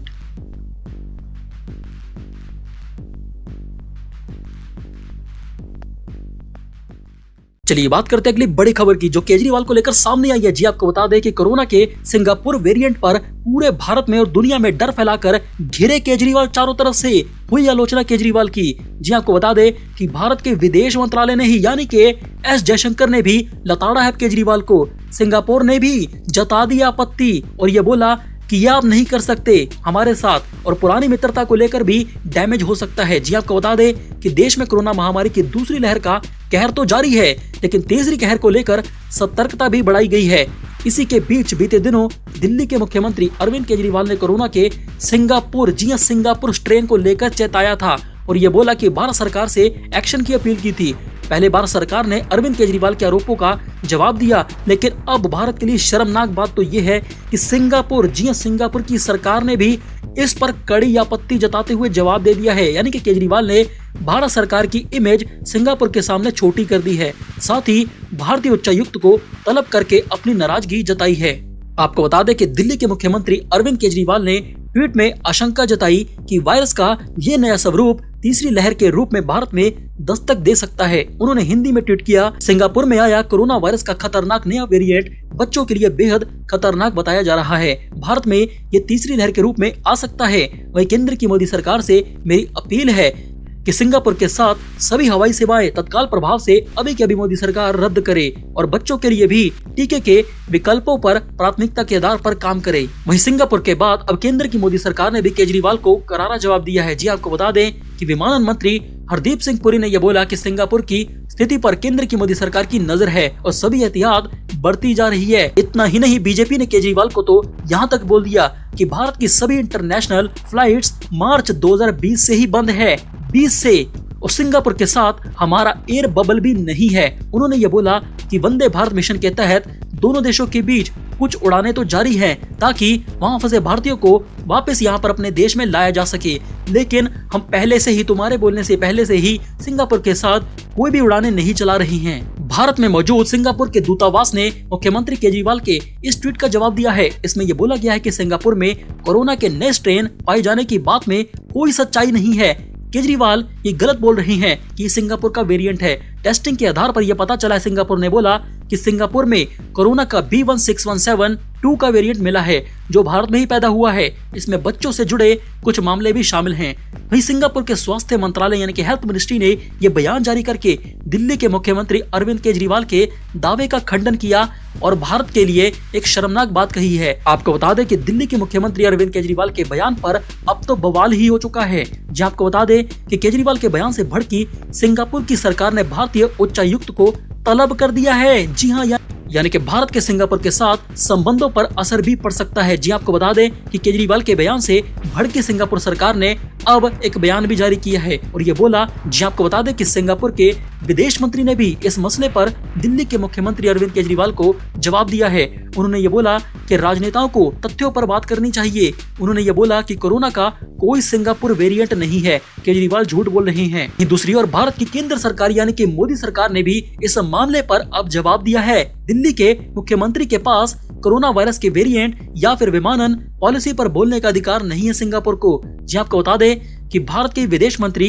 एस जयशंकर ने ट्वीट करके ये बोला कि सिंगापुर और भारत दोनों कोरोना वायरस के खिलाफ लड़ाई लड़ रहे हैं पूरी दुनिया में। इस लड़ाई में सिंगापुर द्वारा भारत की जो मदद की गई है उसके लिए उनका यानी कि सिंगापुर का धन्यवाद। भारत ये साफ कर देना चाहता है कि दिल्ली के मुख्यमंत्री केजरीवाल का सिंगापुर पर यह बयान कोरोना को लेकर और कोरोना वेरिएंट पर लेकर भारत का बयान बिल्कुल भी नहीं है। केजरीवाल भारत के प्रधानमंत्री नहीं हैं। वहीं दूसरी ओर केजरीवाल को इंटरनेशनल मामले में अब घिरता हुआ देखकर मनीष सिसोदिया ने भी आज ये बोल दिया है कि कल केजरीवाल ने यह बोला था कि सिंगापुर में बच्चों के ऊपर खतरा मंडरा रहा है, इसीलिए हमें यानी कि भारत को भी सतर्क रहने की जरूरत है। कई न्यूज चैनल में ये बात सामने आई थी कि साथ ही सिंगापुर के शिक्षा मंत्री ने भी यह बयान दिया था कि बच्चों पर खतरा बढ़ रहा है। मनीष सिसोदिया ने केजरीवाल के बचाव में आगे ये बोला कि हम अब इस मामले में देखें तो आज भाजपा ने इस पर बहुत ही घटिया राजनीति की है। मोटे तौर पर देखें तो केजरीवाल ने सिंगापुर में जो स्ट्रेन है उस पर बोला है और दूसरा बच्चों के बारे में बोला है। और केंद्र की मोदी सरकार की जिस तरह से प्रतिक्रिया सामने आई है सिंगापुर को लेकर, उससे यह साफ है कि केजरीवाल जी को तो भारत के बच्चों की चिंता है, लेकिन केंद्र की मोदी सरकार यानी कि भाजपा को सिंगापुर की चिंता है, भारत के बच्चों की नहीं। बच्चों की वैक्सीन नहीं लाएंगे और सिंगापुर की ये लोग चिंता करेंगे। मनीष सिसोदिया ने केजरीवाल का बचाव करते हुए आगे ये बोला कि लंदन में भी एक स्ट्रेन पाया गया था कोरोना वायरस का, जिसके बारे में काफी लोगों ने अलर्ट किया था। वैज्ञानिकों ने और डॉक्टरों ने लोगों को अलर्ट किया था कि लंदन के स्ट्रेन से पूरी दुनिया को अलर्ट रहने की जरूरत है। लंदन में आए उस ट्रेन को लेकर सरकार नहीं चेती, सरकार ने कोई प्लानिंग नहीं की। लंदन से आए उस खतरनाक कोरोना वायरस के स्ट्रेन और भारत सरकार की लापरवाही के कारण आज देखिए पूरे भारत की क्या हालत हो चुकी है। मनीष सिसोदिया ने आज यह दावा किया है कि आज फिर सारी दुनिया में देश के डॉक्टर वार्निंग दे रहे हैं कि बच्चों को खतरा है तीसरी लहर से। सुप्रीम कोर्ट भी ये बात बोल चुका है, लेकिन आज हम इस बात को नहीं समझ रहे। मुद्दा सिंगापुर का नहीं है कि सिंगापुर नाराज है या फिर क्या हुआ, मुद्दा है हमारे देश के बच्चों का। आप सिंगापुर को मुद्दा मत बनाइए बीजेपी वालों, हम भारत के बच्चों की चिंता कर रहे हैं। इसके बाद मनीष सिसोदिया ने आगे ये बोला कि आज आप यानी कि बीजेपी वाले किसी भी अभिभावक से यानी कि माता पिता से बात कर लीजिए, उनसे पूछिए कि उसे अपने बच्चों की चिंता है या फिर सिंगापुर में अपने इमेज की भारत की चिंता है, तो वह माता पिता बच्चों की बात करेंगे। लेकिन भारतीय जनता पार्टी को सिंगापुर की चिंता है, सिंगापुर की कि सिंगापुर को कैसा लगता है। सिसोदिया ने आगे ये बोला कि आप सिंगापुर में अपनी इमेज की चिंता करती रही है मोदी सरकार, लेकिन हमारी आम आदमी पार्टी और केजरीवाल की सरकार भारत के बच्चों की चिंता करेगी, जो कि कोरोना वायरस का सबसे बड़ा मुद्दा है कि कैसे अब तीसरी लहर भारत में बच्चों को अटैक करने वाली है। केजरीवाल के इस बयान पर हमें अपनी राय जरूर दी कि क्या केजरीवाल सही बोल रहे थे या फिर गलत।